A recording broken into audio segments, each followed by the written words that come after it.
잠들기 좋은 이야기에 푹 빠져보세요. 하지만 그 전에 이 이야기가 끝나면 좋아요를 누르거나 채널을 구독할 힘조차 남아있지 않을 테니 미리 좋아요와 구독 버튼을 눌러주세요. 이제 눈을 감으세요. 이야기가 시작됩니다. 여러분이 모차르트에 대해 알고 있던 모든 것을 잊어버리세요. 정말입니다. 분칠한 가발, 근심 없는 미소, 구름처럼 가벼운 음악, 과거의 그 모든 이미지들을 머릿속에서 지워버리세요. 이 모든 것이 거짓입니다. 편리하고 아름답지만 거짓입니다. 진실을 마주할 준비가 되셨습니까? 빛과 굴욕 속에 잠겨버린 한 천재의 진짜 이야기의 말입니다. 심지어는 직장에서 말 그대로 엉덩이를 걷어차여 쫓겨난 한 남자의 이야기의 말입니다. 유럽에서 가장 위대한 작곡가이자 그의 오페라가 도시 전체를 열광시켰던 사람이 어쩌다 이름 없는 빈민묘지에 묻히는 비참한 최후를 맞이하게 된 것일까요?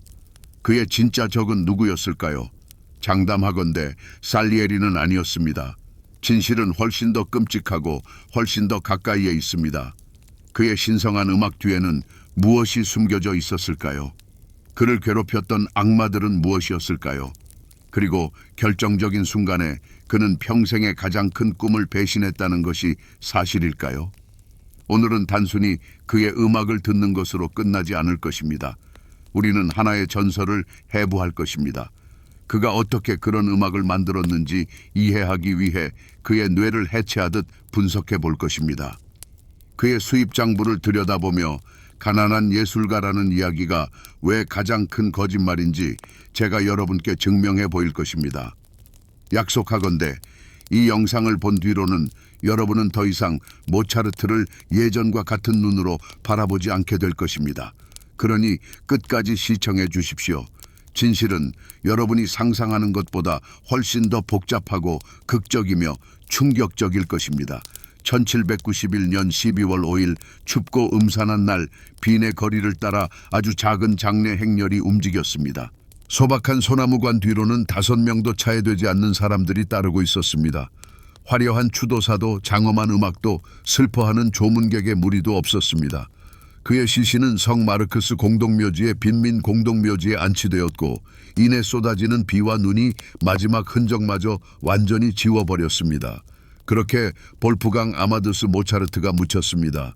그리고 바로 이 사실 속에 우리가 시작할 가장 큰 역설이 숨어 있습니다.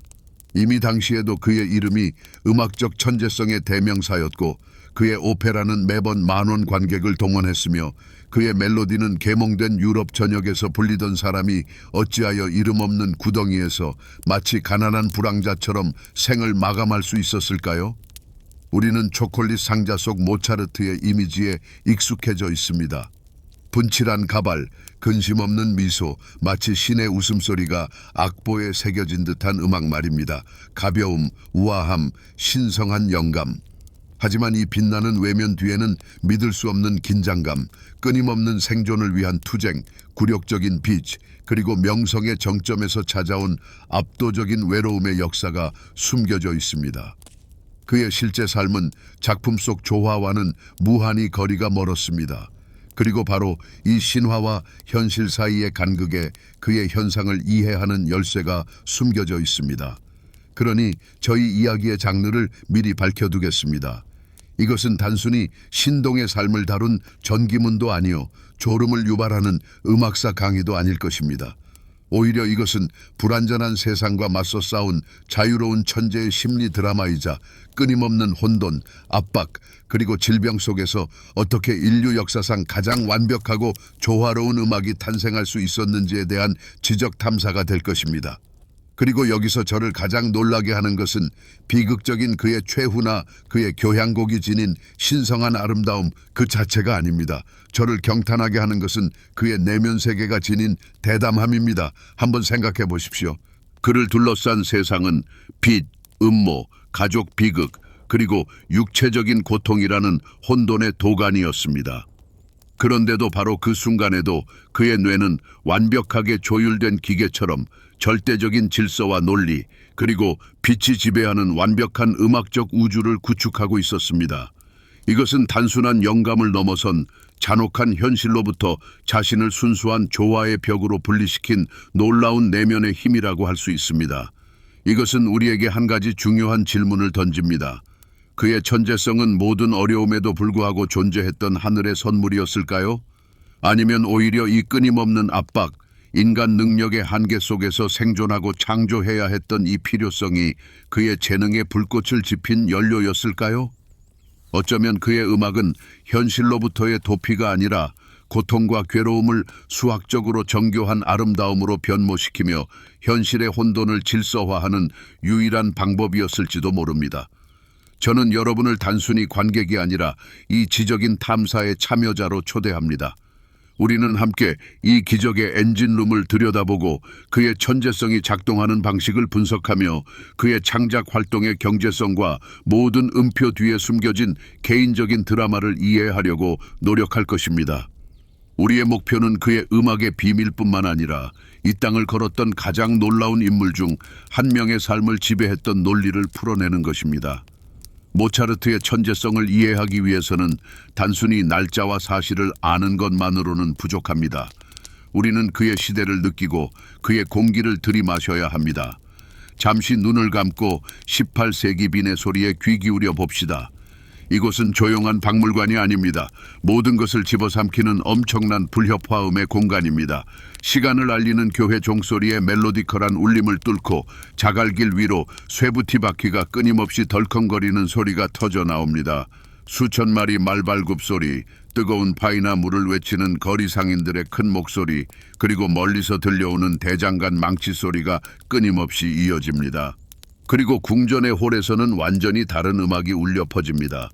육중한 비단 드레스가 스치는 소리, 윤기 나는 마룻바닥 위로 공단 신발이 거의 들리지 않게 톡톡거리는 소리, 그리고 화려하게 채색된 부채 뒤에 숨겨진 낮은 수다 소리 말입니다. 이제 숨을 들이켜 봅시다. 공기는 무겁고 탁합니다. 특히 가난한 동네에서는 더욱 그러합니다. 현대인이 맡으면 아마 기절할 만한 톡 쏘는 냄새가 뒤섞여 있습니다. 창문 밖으로 거리로 쏟아져 내리는 오물 냄새와 말똥 냄새, 선술집의 시큼한 와인 냄새, 그리고 수백 개의 굴뚝에서 피어오르는 석탄 연기 냄새가 뒤섞입니다.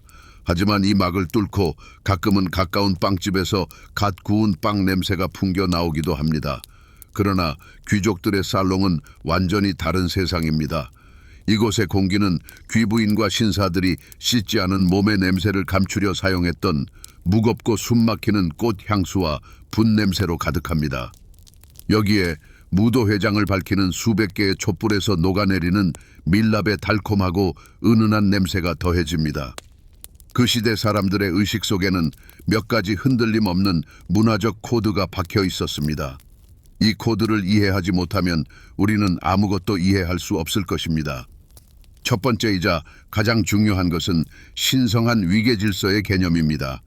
여러분이 귀족으로 태어났든 평민으로 태어났든 그것은 우연이 아닙니다. 그것은 신이 정한 질서입니다. 백작과 그의 하인 음악가 사이, 설령 그 음악가가 천재라 할지라도 사회적인 것뿐만 아니라 거의 생물학적인 간극이 존재했습니다. 귀족은 다른 인종의 인간이었습니다. 바로 이런 이유 때문에 잘츠부르크 대주교와 모차르트 사이의 갈등, 그리고 유명한 엉덩이 발길질로 끝난 그 사건은 단순한 싸움이 아니라 세계 질서에 대한 반항이었습니다. 하인이 감히 하인이 아닌 창조자로서 존경을 요구한 것입니다. 첫 번째와 영원히 갈등 관계에 있던 두 번째 문화적 코드는 계몽주의 정신입니다. 그것은 인간 이성의 전능함에 대한 믿음의 시대였습니다. 그 시대의 사상가들은 우주가 혼돈이 아니라 위대한 장인에 의해 완벽하게 조율된 시계 장치라고 확신했습니다. 그리고 이 장치는 논리와 과학을 통해 이해하고 분해하고 심지어 개선할 수 있다고 믿었습니다. 그리고 가장 놀라운 것이 무엇인지 아십니까? 모차르트의 음악은 바로 계몽주의 사상의 음향적 구현입니다. 그의 수정처럼 맑은 명료함, 수학적 정확성, 완벽한 대칭과 조화는 모든 혼돈에 질서를 부여할 수 있는 이성에 대한 찬가입니다. 여기서 세 번째 코드가 파생됩니다. 바로 후원제도입니다. 18세기의 예술가, 시인 또는 음악가는 자유로울 수 없었습니다. 그는 소유물이었고 그의 후원자 또는 파트론 궁정의 일부였습니다. 그는 영감에 따라 음악을 쓰는 것이 아니라 주문에 따라 저녁 식사를 위해, 축제를 위해, 중요한 손님의 방문을 위해 음악을 썼습니다. 이 제도는 재정적 안정성을 제공했지만 가장 중요한 것, 즉 자유를 빼앗았습니다. 그리고 모차르트의 모든 성인기는 이 시스템을 부수려는 필사적인 시도였습니다. 그는 누구의 소유물도 되기 싫었습니다. 그는 기업가가 되어 자신의 재능을 대중에게 직접 팔고 싶었습니다. 바로 여기서 우리는 가장 정확하고 확신에 찬 비유에 도달합니다. 모차르트의 이야기는 18세기 가장 대담한 창의적 스타트업의 이야기입니다. 그의 아버지 레오폴트는 엔젤 투자자이자 프로듀서 역할을 하며 자신의 천재적인 프로젝트를 홍보하는 데 모든 것을 투자했습니다. 그리고 볼프강 자신은 빈으로 이주하여 불가능에 도전했습니다. 귀족 독점이 지배하는 세상에서 그는 자신만의 크리에이티브 에이전시를 설립하기로 결심했고 강력한 후원자라는 안전망 없이 공개적이고 경쟁적인 시장에서 위험을 감수하고 활동한 역사상 최초의 자유로운 예술가가 되었습니다. 그것은 절대적인 미지의 세계로의 발걸음이었습니다. 돌이킬 수 없는 연쇄 반응을 일으킨 기폭제가 된 것은 1781년 5월의 어느 특정 날이었습니다. 이 시점에서 25세의 모차르트는 이미 잘츠부르크에서 숨막혀 하고 있었습니다. 어린 시절에는 안락한 요람 같았던 도시가 그에게는 좁고 금박 입힌 새장으로 변했습니다. 그의 주인은 대주교 히에로니무스 폰 콜로레도였습니다. 그는 냉정하고 실용적이며 세계 질서의 불변성을 절대적으로 확신하는 사람이었습니다. 그의 관점에서 모차르트는 천재가 아니라 질 좋은 식사를 제공하는 요리사처럼 식사에 맞춰질 좋은 음악을 제공하는 것이 의무인 고도로 숙련된 장인이자 궁정 하인이었습니다. 그는 기능이었고 궁전 집기의 일부였습니다. 그리고 이 역할은 볼프강에게 견딜 수 없는 것이었습니다.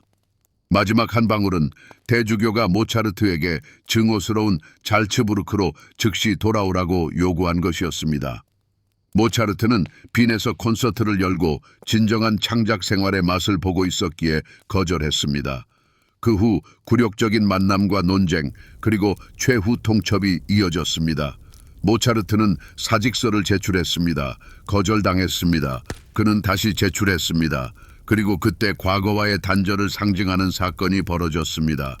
성가신 음악가를 내쫓는 임무를 맡은 궁정의 수석 집사 아르코 백작은 모차르트에게 말 그대로 진짜 발길질을 하는 것보다 더 나은 농어를 찾지 못했습니다.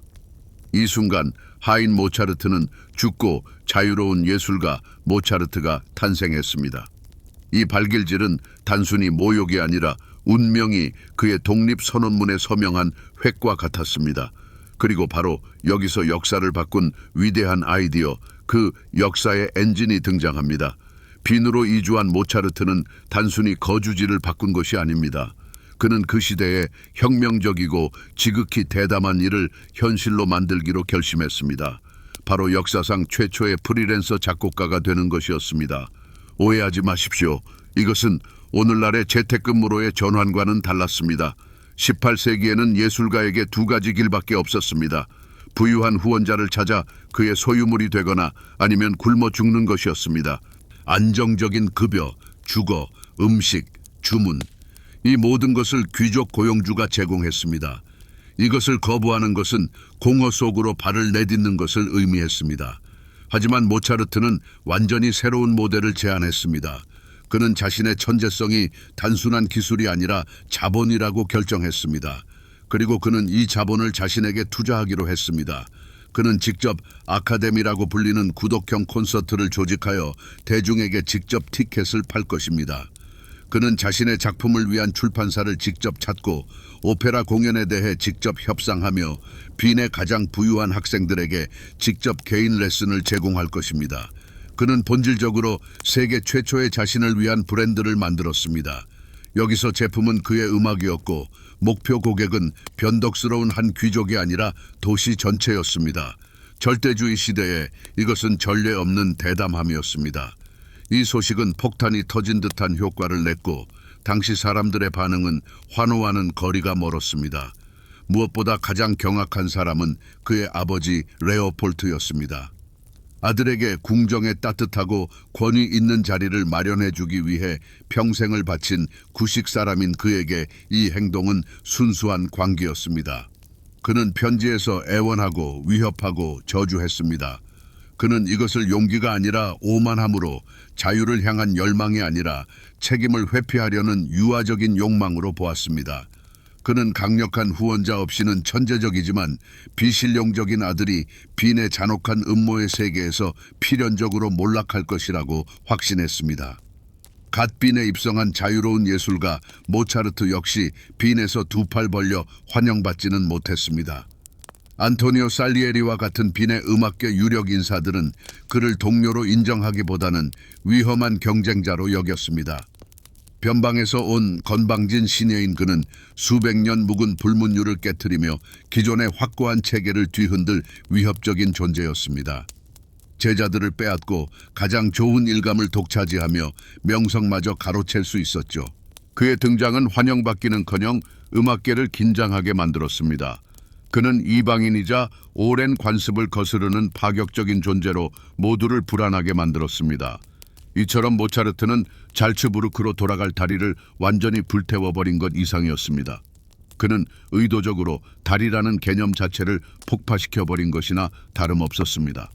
그는 유럽에서 가장 경쟁이 치열한 도시에서 돈도 인맥도 가족의 지원도 없이 홀로 남겨졌습니다. 그에게 남은 유일한 자산은 오직 천재적인 재능뿐이었습니다. 그는 자신의 삶과 경력 그리고 미래까지 가진 모든 것을 걸고 도박을 한 셈이었습니다. 그리고 이 절박한 승부수는 가장 찬란하고 동시에 가장 비극적인 그의 삶의 한 장을 열었습니다. 그는 대체 어떻게 이런 위협을 달성할 수 있었을까요? 주변 현실은 온통 혼돈과 아수라장이었는데도 어떻게 한 사람의 머릿속에서 이토록 흠잡을 데 없는 완벽한 소리의 건축물이 탄생할 수 있었을까요? 이를 이해하기 위해 우리는 그의 창작 방법론의 심층부를 들여다볼 필요가 있습니다. 이때 핵심적인 비유 하나가 큰 도움이 될 것입니다. 모차르트의 뇌는 단순한 영감의 셈이 아닙니다.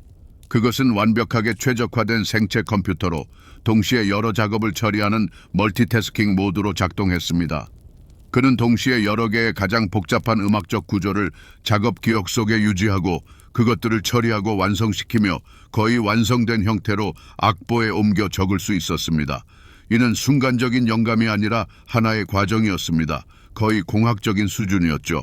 자, 이제 이 과정을 속속들이 흥미롭고 생동감 넘치게 파헤쳐 봅시다. 그 시대 대부분의 작곡가들은 심지어 대가들조차도 순차적으로 작업했습니다. 먼저 멜로디를 구상하고 그에 어울리는 화음을 찾아냈습니다. 그리고는 각 악기 파트를 길고 고통스러운 과정 속에서 채워나갔죠. 끊임없이 수정하고 고쳐 쓰면서 말입니다. 매우 고된 작업이었습니다. 하지만 모차르트는 달랐습니다. 그는 개별적인 멜로디가 아닌 온전한 소리 덩어리로 생각했습니다. 곧바로 입체적으로 말입니다. 그의 아내 콘스탄체는 그가 여유롭게 대화를 나누거나 빌리아드를 치거나 고양이를 쓰다듬다가도 갑자기 벌떡 일어나 책상으로 달려가 미친 듯이 악보를 적어 내려갔다고 회상했습니다. 하지만 그는 그 순간 작곡한 것이 아니었습니다. 이미 자신의 머릿속에서 완전히 형태를 갖춘 것을 그저 기록한 것뿐이었습니다. 상상해 보십시오. 건물의 외관뿐 아니라 모든 층과 바닥, 계단, 심지어 내부 설비와 가구 배치까지 전체 프로젝트를 한눈에 머릿속으로 그려내는 건축가를 말입니다. 모차르트가 자신의 교향곡을 듣는 방식이 바로 그러했습니다. 그는 곡을 창작하는 것이 아니라 마치 이미 존재하는 악보를 어떤 내면의 공간에서 읽어내는 듯 했습니다. 그의 육필 악보에 거의 수정이나 오류가 없는 이유가 바로 이것입니다. 초고가 아니라 말 그대로 최종본이었던 셈이죠. 그는 이미 그의 내면 세계에서 완벽하게 연주된 완성품을 존기에 옮겨 적었을 뿐입니다. 이것은 그의 경이로운 작업 속도 또한 설명해 줍니다. 그는 탐색하고 고르는 데 시간을 낭비하지 않았습니다. 그저 최종 결과물을 기록할 따름이었죠.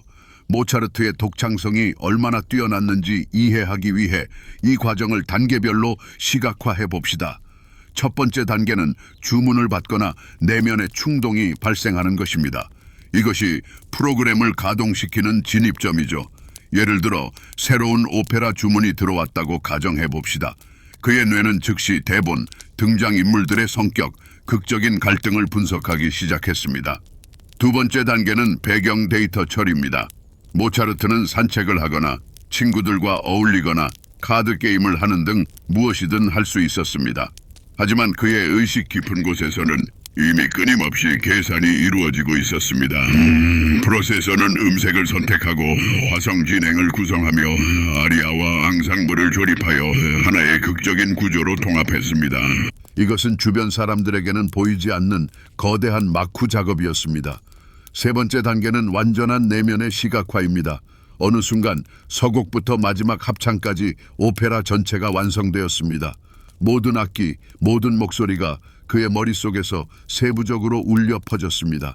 마치 이미 완성된 녹음을 듣는 것처럼 그는 그것을 처음부터 끝까지 마음속으로 재생할 수 있었습니다. 이것이 내면 모델링의 최종 단계였습니다.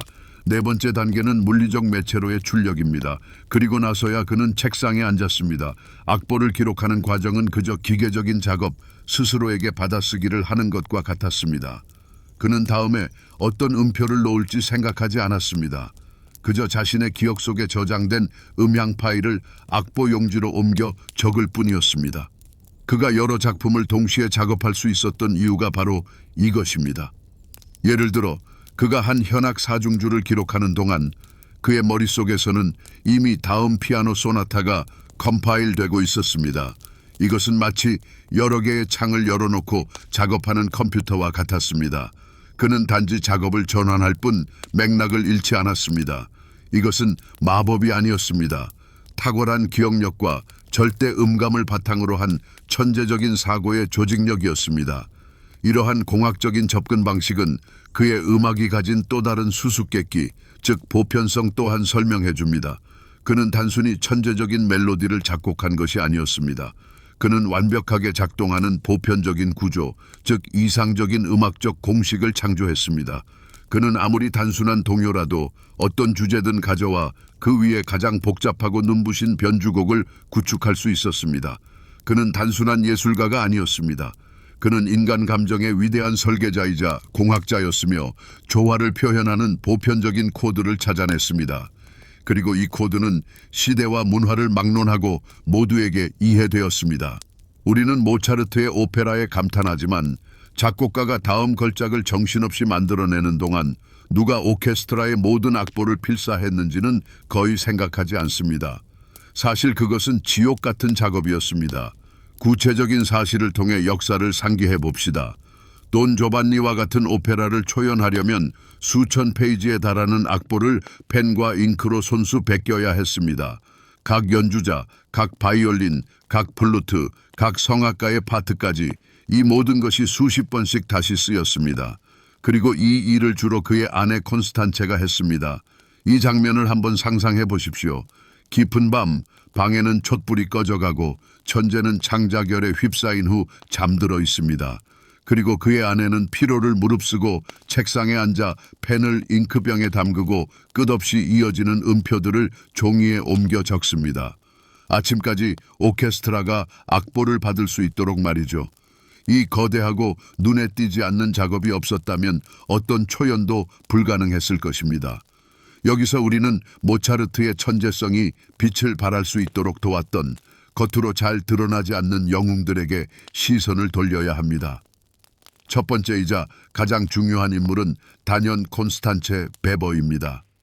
역사 속에서 그녀는 종종 경솔하고 비실용적인 여성으로 그려지곤 하지만 이는 엄청난 불공평입니다.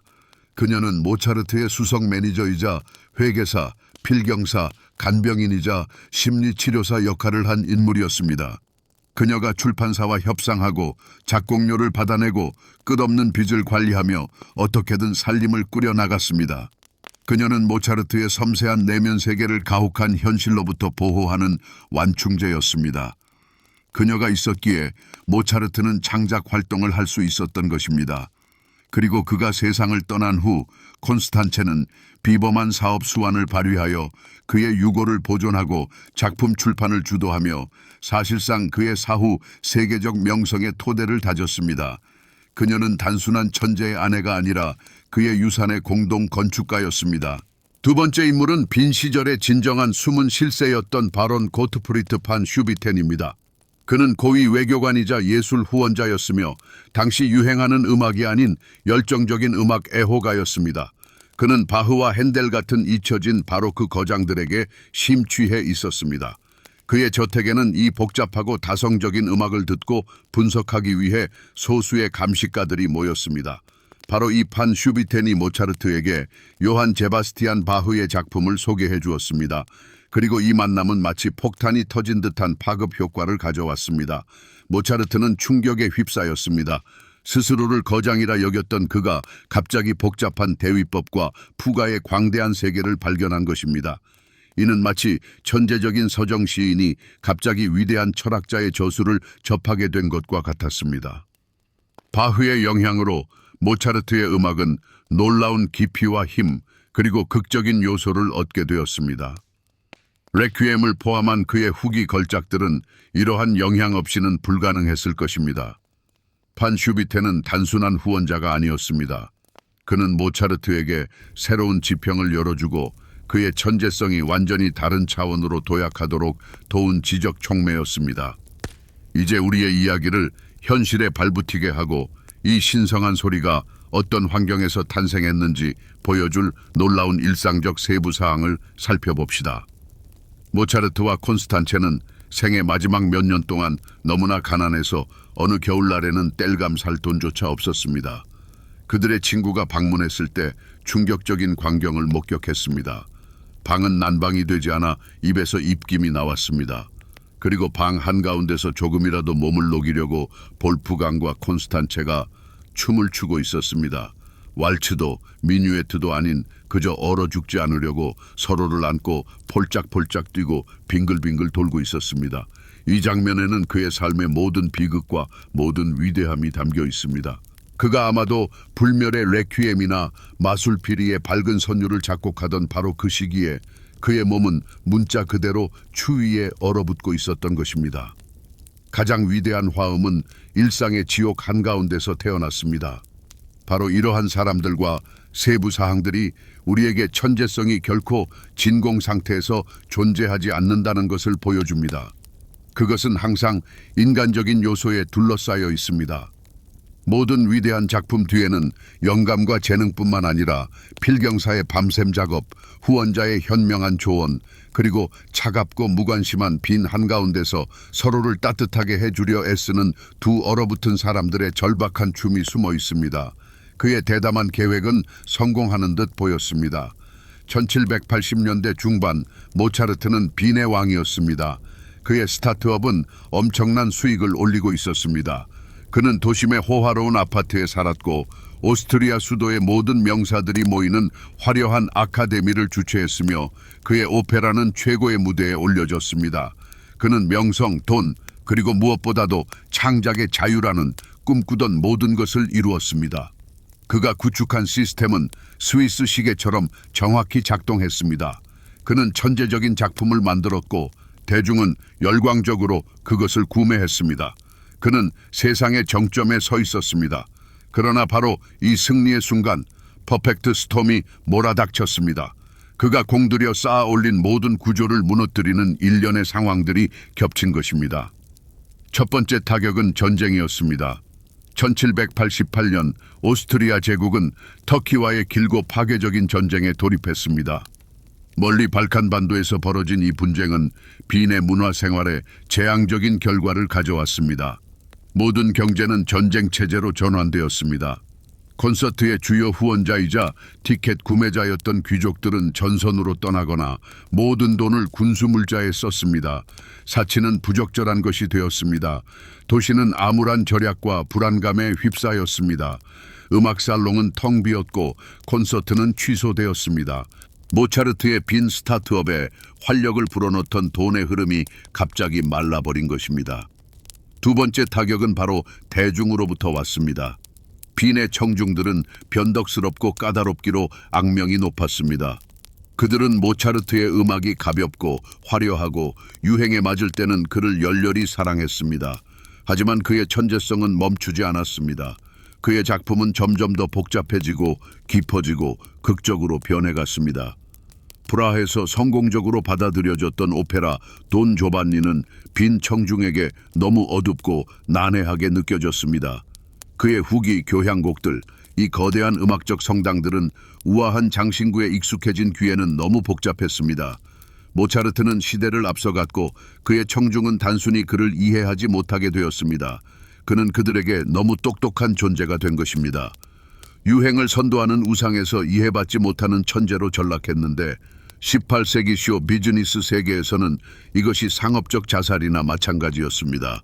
그리고 여기 냉혹한 힘과 약점의 변증법이 펼쳐집니다. 모차르트의 가장 큰 강점이었던 독립성은 그의 아킬레스건이 되고 말았습니다. 그의 혁신적인 사업 모델은 전적으로 열린 시장에 의존했습니다. 연주회 수입, 출판사 인쇄, 부유한 제자들의 수업료 등이 주된 수입원이었습니다. 경제가 번성하고 그의 음악이 대중적인 유행을 타는 동안에는 이 체제가 완벽하게 작동했습니다.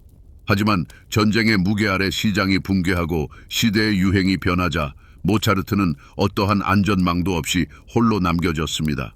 평생 계약을 맺고 에스테르하지 공작 궁정에서 안정적인 급여를 받던 하이든 같은 작곡가들과는 달리 모차르트는 아무것도 가진 것이 없었습니다. 그가 그토록 필사적으로 쟁취하려 했던 자유는 이제 그 자신을 옥죄는 칼날이 되었습니다.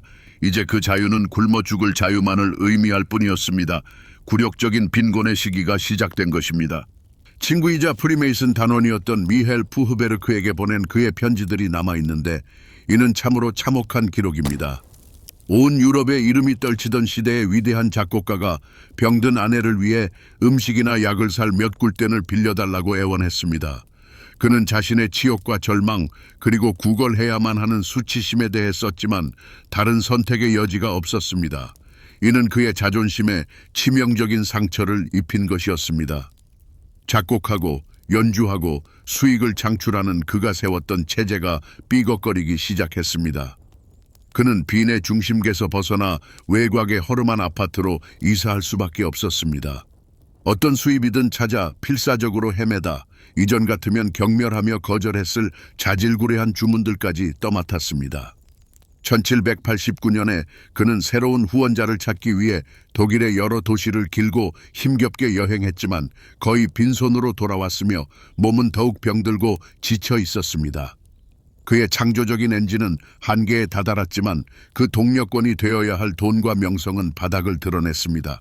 그리고 여기 비극의 정점이 있습니다.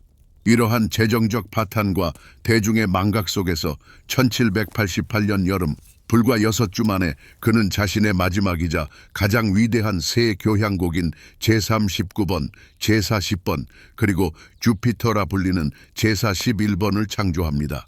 가난과 절망 속에서 태어난 믿을 수 없는 힘과 아름다움을 지닌 세계의 음악적 우주였습니다. 그는 절대적인 창조적 자유를 얻었지만 그 자유는 아무에게도 필요하지 않은 것이었습니다. 그렇다면 그토록 정복하려 애썼던 세상이 갑자기 등을 돌리고 불멸의 작품들과 지극히 현실적인 빚을 홀로 남겨두었을 때 천재에게는 과연 무슨 일이 일어나는 걸까요? 우리는 보통 레퀴엠을 천재가 세상에 보내는 미스터리한 작별 인사라고 생각합니다. 하지만 이러한 낭만적인 이야기 뒤에는 지극히 현실적인 경제적 맥락이 숨어 있습니다. 지적으로 솔직해져 봅시다. 이 이야기에 씌워진 신비로운 베일을 걷어내는 또 다른 이론이 존재합니다. 일부 역사학자들은 회색 옷을 입은 신비한 방문자가 죽음의 전령이 아니라 유명 작곡가들에게 작품을 의뢰하여 자신의 성에서 연주하며 마치 자신이 작곡한 것처럼 행세하기를 즐겼던 아마추어 귀족 프란츠 폰 발제크 백작의 집사였다고 주장합니다. 이 주장에 따르면 레퀴엠은 고백이 아니라 병들고 돈에 절실했던 모차르트가 빚을 갚기 위해 수락한 상업적인 주문이었다는 것입니다. 비극은 그가 그 곡을 완성하지 못하고 두 번째 고료를 받지 못한 채 죽었다는 데 있습니다. 이러한 해석이 음악의 위대함을 깎아내리는 것은 아니지만 아무리 숭고한 창작물이라 할지라도 종종 지극히 현실적인 재정적 배경을 가지고 있다는 것을 보여줍니다. 또 다른 대안적인 관점은 그의 유명한 빈곤에 관한 것입니다. 맞습니다. 말년에 그는 궁핍하게 살았지만 과연 그가 정말로 거지였을까요? 다행히도 남아있는 그의 회계 장부를 분석해보면 가장 힘든 시기에도 그의 수입은 일반적인 빈 시민들보다 훨씬 많았고 성공한 의사나 변호사의 수입과 맞먹는 수준이었습니다. 문제는 그가 돈을 적게 번 것이 아니라 엄청나게 많이 썼다는 데 있었습니다. 그와 콘스탄체는 호화로운 생활에 익숙했습니다. 사치스러운 아파트, 비싼 옷, 하인, 마차, 유행하는 오락 등 말이죠. 그들은 그저 분수에 맞게 살 줄 몰랐습니다. 그들의 비극은 빈곤의 비극이라기보다는 재정관리 능력 부재의 비극이며 수입이 급격히 줄었을 때 지출을 줄이지 못한 사람들의 전형적인 이야기입니다. 이제 그의 창작 경제 규모에 대해 이야기하여 그가 명성의 정점에서 어떤 돈을 다루었는지 이해해 봅시다. 1786년 피가로의 결혼이 프라하에서 성공한 후 그는 도시로부터 새로운 오페라 돈 조반니를 의뢰받았습니다. 계약금은 무려 900플로린에 달했습니다. 그 규모를 이해하시려면 잘츠부르크의 숙련된 궁정음악가였던 그의 아버지의 연봉이 약 400플로린이었다는 점을 아시면 됩니다. 즉 모차르트는 오페라 한 편으로 그의 아버지가 이 년간의 힘든 봉사를 통해 번 돈보다 더 많은 돈을 벌었던 것입니다. 이 돈으로 빈 외곽에 작은 집을 살 수도 있었고 4명으로 구성된 가족을 3년간 부양할 수도 있었습니다. 이는 막대한 돈이었지만 안타깝게도 들어온 만큼이나 빠르게 사라졌습니다. 하지만 가장 흥미로운 경제는 상징적 경제입니다. 모차르트의 많은 행동들은 동시대인들이 이해할 수 있었던 숨겨진 의미를 지니고 있었습니다. 예를 들어 1784년 그가 프리메이슨 자선으로 가는 길 로지에 가입한 것을 생각해 봅시다. 오늘날 우리에게 프리메이슨은 음모론의 영역으로 치부되지만 18세기에는 계몽된 지식인들의 엘리트 클럽이었고 새로운 형태의 사람들을 위한 일종의 비즈니스 인큐베이터였습니다. 로지 회원은 영적인 탐구뿐만 아니라 실질적인 이점도 얻을 수 있었습니다. 영향력 있는 사람들과의 교류, 형제들의 지원, 유리한 의뢰를 받을 기회 등이 그것입니다. 프리랜서 모차르트에게 이것은 가장 중요한 네트워킹 도구였습니다. 그리고 그의 마지막 오페라 마술피리는 어땠을까요? 그것은 단순한 동화가 아니었습니다. 그것은 천재적인 상업적, 이데올로기적 프로젝트였습니다. 그는 이 오페라를 귀족적인 궁정극장이 아니라 그의 로지 동료 에마누엘 쉬카네더가 운영하던 빈 외곽의 대중극장을 위해 작곡했습니다. 음악은 단순하면서도 천재적이었고 줄거리는 이해하기 쉽고 흥미로웠습니다. 이것은 역사상 처음으로 가장 광범위한 대중을 겨냥한 음악 블록버스터였습니다. 하지만 동시에 이것은 상징과 비유 속에 암호화된 계몽주의, 박애, 이성의 사상에 대한 프리메이슨적 선언이자 찬가였습니다. 모차르트는 2마리 토끼를 잡았습니다. 돈을 벌면서 자신의 철학적 견해를 전파한 것입니다. 이처럼 구름 위를 둥둥 떠다니는 순진한 천재의 이미지 뒤에는 계산적인 사업가이자 예리한 전략가가 숨어 있었습니다. 그는 게임의 규칙을 완벽하게 이해하고 이를 자신에게 유리하게 활용하려 했습니다. 그의 이야기는 예술의 역사뿐만 아니라 돈과 야망, 그리고 신성한 영감 못지않게 세상을 움직였던 숨겨진 사회적 코드의 역사이기도 합니다. 이제 우리가 그의 대담한 시스템 저항, 그의 창작 방식의 공학적 정밀함, 그의 흥망성쇠를 둘러싼 경제적 배경, 그리고 무대 뒤에서 벌어졌던 인간적 드라마를 모두 살펴보았으니 이 모든 흩어진 실타래들이 하나의 거대한 직물로 엮이기 시작합니다. 그림이 명확해지고 있습니다. 모차르트 현상은 신성한 재능이나 경이로운 기억력, 혹은 부지런함, 그 어느 한 가지 이유만으로는 설명될 수 없습니다. 그의 천재성은 수많은 요인들이 시간과 공간의 한 지점에서 만나 교차하는 지점에서 탄생했습니다. 그는 시대의 산물이었음과 동시에 그 시대를 내부에서부터 폭발시킨 인물이었습니다. 우리는 그를 유럽 전역을 누빈 신동으로 보았습니다. 하지만 그것이 그에게 실제로 무엇을 안겨주었을까요? 그는 어린 시절부터 이탈리아 오페라의 열정, 프랑스 발레의 우아함, 독일 폴리포니의 엄격함, 그리고 영국 합창곡의 웅장함 등 당시 존재했던 모든 소프트웨어 코드가 입력된 살아있는 음악 컴퓨터가 되었습니다. 그는 단순히 그것들을 모방한 것이 아니었습니다. 그는 그것들을 온몸으로 흡수하고 구성 요소로 분해한 다음 이전에는 볼 수 없었던 자유로움으로 조합하는 법을 배웠습니다. 그는 진정으로 범유럽적이고 초국가적인 최초의 작곡가가 된 것입니다. 우리는 그를 굴욕적인 후원 제도를 깨뜨린 반환가로 보았습니다. 이러한 움직임은 그의 재정적 파탄의 원인이 되었지만 동시에 그에게 가장 중요한 것, 즉 전례 없는 창조적 자유를 안겨주었습니다. 한 명의 후원자 취향에 얽매이지 않음으로써 그는 가장 대담한 실험을 감행할 수 있었습니다. 그는 특정 백작의 귀를 즐겁게 하기 위함이 아니라 밝은 기쁨에서부터 얼어붙는 공포에 이르기까지 가장 복잡한 인간의 감정을 표현하기 위한 음악을 쓸 수 있었습니다. 그의 비극은 그의 위대함을 위한 연료가 되었습니다. 바로 빈곤과 망각의 시기에 그는 가장 깊이 있고 혁신적인 작품들을 썼던 것입니다. 우리는 그를 이상적인 소리 세계를 구축하는 공학자로 보았습니다. 하지만 이러한 능력은 단순히 타고난 재능이 아니었습니다. 그것은 3살 때부터 시작된 수십 년간의 끊임없고 고된 연습을 통해 완벽하게 다듬어졌습니다. 그의 쉬운 작곡은 환상에 불과합니다. 그 뒤에는 수천 시간의 노력과 수천 장의 악보가 있었습니다. 이는 움직임은 단순해 보이지만 그 뒤에 수년간의 학습과 연습이 숨어있는 천재 외과의사의 능숙함과 같습니다. 그는 자신의 기술을 너무나 완벽하게 연마하여 그것이 순수한 예술로 변모하며 질적으로 다른 경지에 이르렀습니다. 그렇다면 모차르트 현상의 비밀은 무엇일까요? 그는 단순히 작곡가, 심지어 천재적인 작곡가 그 이상이었습니다. 그의 천재성은 다른 데 있었습니다. 그는 위대한 종합주의자였습니다. 그는 대립시키지 않고 연결할 수 있음을 깨달았습니다. 그는 피가로의 결혼에서처럼 귀족 예술의 섬세함을 취하여 대중 코미디의 에너지와 유머를 결합했습니다. 그는 바흐 푸가의 엄격하고 거의 수학적인 논리에 생생한 인간의 열정을 불어넣었습니다. 그는 고귀한 것과 비천한 것, 비극적인 것과 희극적인 것, 신성한 것과 인간적인 것을 결합했습니다.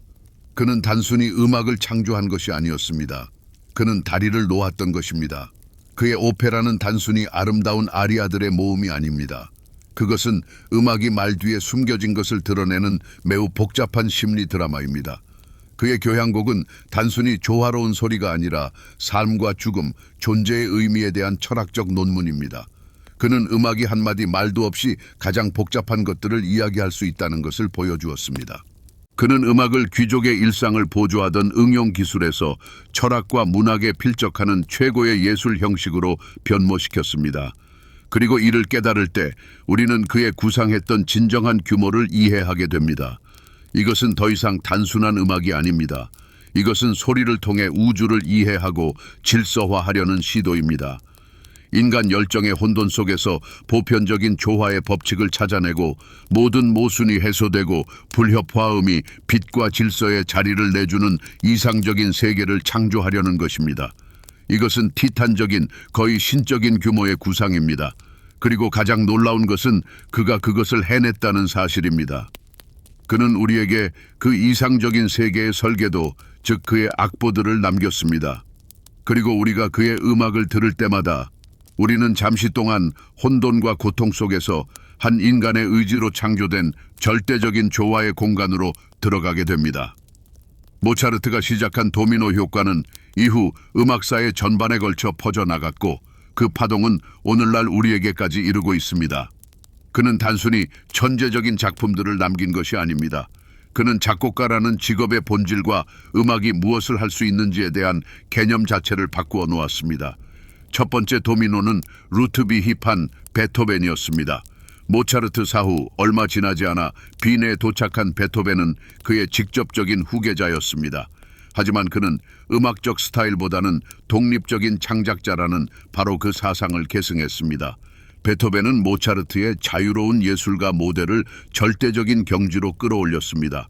그는 더 이상 요구하지 않고 존경을 요구했으며 귀족들을 주인으로 보지 않고 자신과 동등한 동반자로 보았습니다. 모차르트 덕분에 베토벤은 자신의 의지를 세상에 표명하는 그 거인이 될 수 있었던 것입니다. 베토벤으로부터 이어진 사슬은 19세기 낭만주의 시대의 슈베르트, 슈만, 쇼팽에게까지 닿았습니다. 그들 모두는 모차르트의 자식들이었습니다. 음악은 시녀가 아니라 여왕이며 궁정을 시중드는 것이 아니라 가장 깊은 개인적 경험을 표현해야 한다는 생각은 그들에게 자명한 진리가 되었습니다. 모차르트가 이 수문을 열었고 그 흐름은 더 이상 막을 수 없었습니다. 그는 사실상 오늘날 우리가 알고 있는 천재 작곡가, 즉 고독한 예언자의 이미지를 창조했습니다. 이 유산은 개별적인 멜로디보다 훨씬 더 중요한 것이었습니다. 우리는 모차르트의 유산을 지금 이 순간에도 무의식적으로 사용하고 있습니다. 영화를 보며 음악이 단순히 영상의 그림자를 들이우는 것을 넘어 긴장감을 고조시키거나 등장인물의 내면을 깊이 드러내고 혹은 비극을 예견할 때마다 우리는 모차르트 오페라의 극적인 구성, 그 심오한 울림을 듣고 있는 것입니다. 음악의 심리학자의 역할을 부여한 이가 바로 그입니다. 대중음악이 절후렴 브릿지, 마지막 후렴이라는 완벽하게 짜인 구조를 따를 때 그 안에서 우리는 모차르트의 빈틈없는 형식 감각, 즉 그의 유명한 굽히고 굽히다 펼치는 구조의 흔적을 발견할 수 있습니다. 이는 우리의 귀에 직관적으로 이해되고 더없이 즐거운 울림을 선사합니다. 그의 구조적 해법은 모든 서양 음악의 DNA에 깊이 새겨져 있습니다. 심지어 귀에 쏙쏙 박히고 잊히지 않는 멜로디를 의미하는 히트곡이라는 개념조차 많은 부분 그에게서 비롯되었습니다. 그의 오페라 아리아들, 가령 여인의 마음은 갈대와 가타라와 같은 곡이나 아이네 클라인의 나우트 무지크의 선율은 역사상 최초의 팝 히트곡들이었습니다. 사람들은 이 곡들을 거리에서 흥얼거렸고 오르간 연주를 위해 편곡되었으며 선술집에서도 연주되었습니다. 그는 본능적으로 완벽한 멜로디의 공식을 찾아냈습니다. 그것은 단순하지만 결코 조악하지 않고 우아하지만 결코 현란하지 않은 그런 것이었습니다. 그리고 이 공식은 다양한 변주를 거쳐 오늘날까지도 활용되고 있습니다. 하지만 그의 유산에는 역설적인 면도 존재합니다. 모차르트의 본래 음악적 이상은 유머와 열정이 넘치는 생동감 있고 누구나 쉽게 접근할 수 있는 민주적인 음악이었습니다. 그는 사람들을 위해, 극장을 위해, 그리고 연주회를 위해 곡을 썼습니다. 그러나 시간이 흐르면서 그의 유산은 마치 미라처럼 박제되어 엘리트 계층의 문화로 변질되었습니다. 그의 음악은 음악원과 필하모니로 옮겨져 두꺼운 아카데믹한 먼지를 뒤집어 쓰고는 평범한 이들에게는 난해한 고고한 예술의 상징이 되어버렸습니다.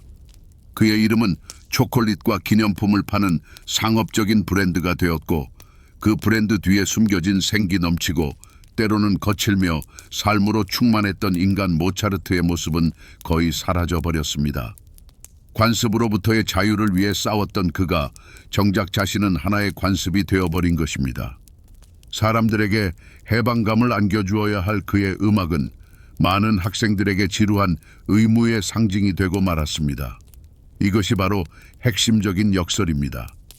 기존의 틀을 부수고 폭발시켰던 혁명가가 죽고 나서 스스로 흔들림 없는 규범이 되어버린 것입니다. 그는 살아 숨쉬는 대화 상대에서 감히 다가가기조차 어려운 청동상으로 변모했습니다.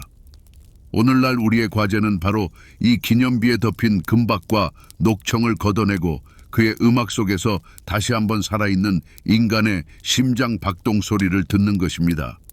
200여 년 전의 모차르트 이야기는 놀랍도록 현대적인 울림을 선사합니다.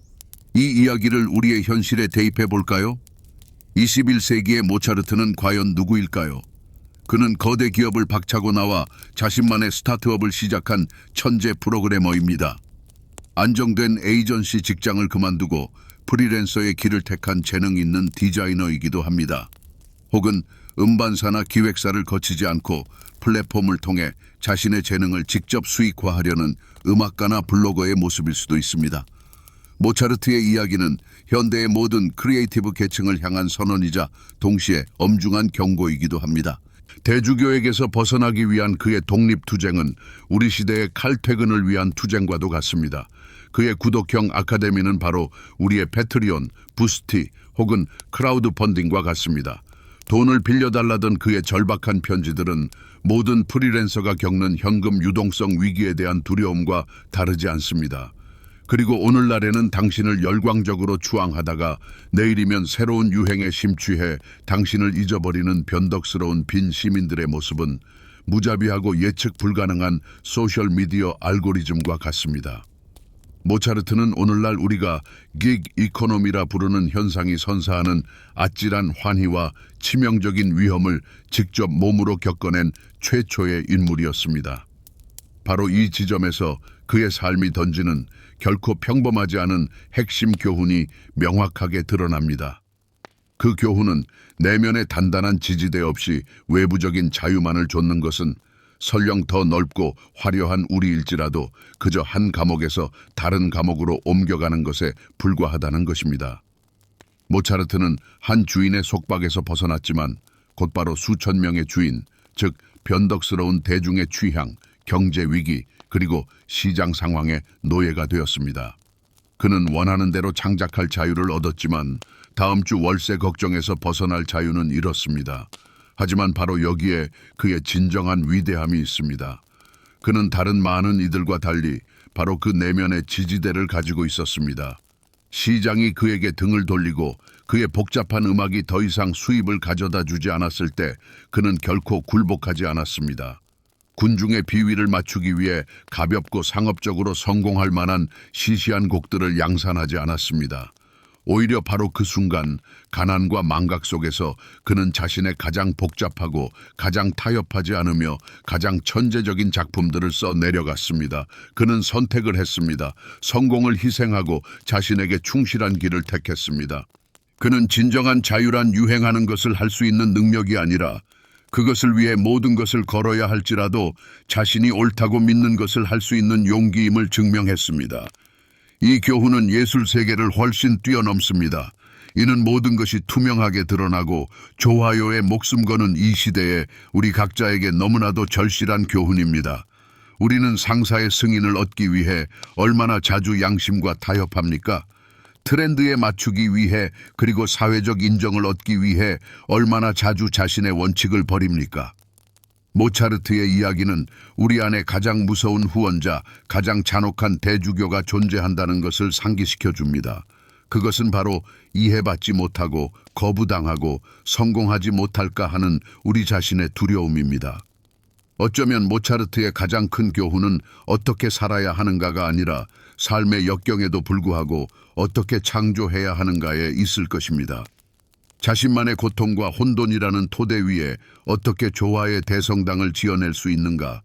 그런 의미에서 그의 이야기는 비극이 아니라 일시적인 행복을 위한 전투에서는 패배할지라도 영원을 위한 전쟁에서는 승리할 수 있음을 증명한 인간 정신의 위대한 승리라 할 수 있습니다.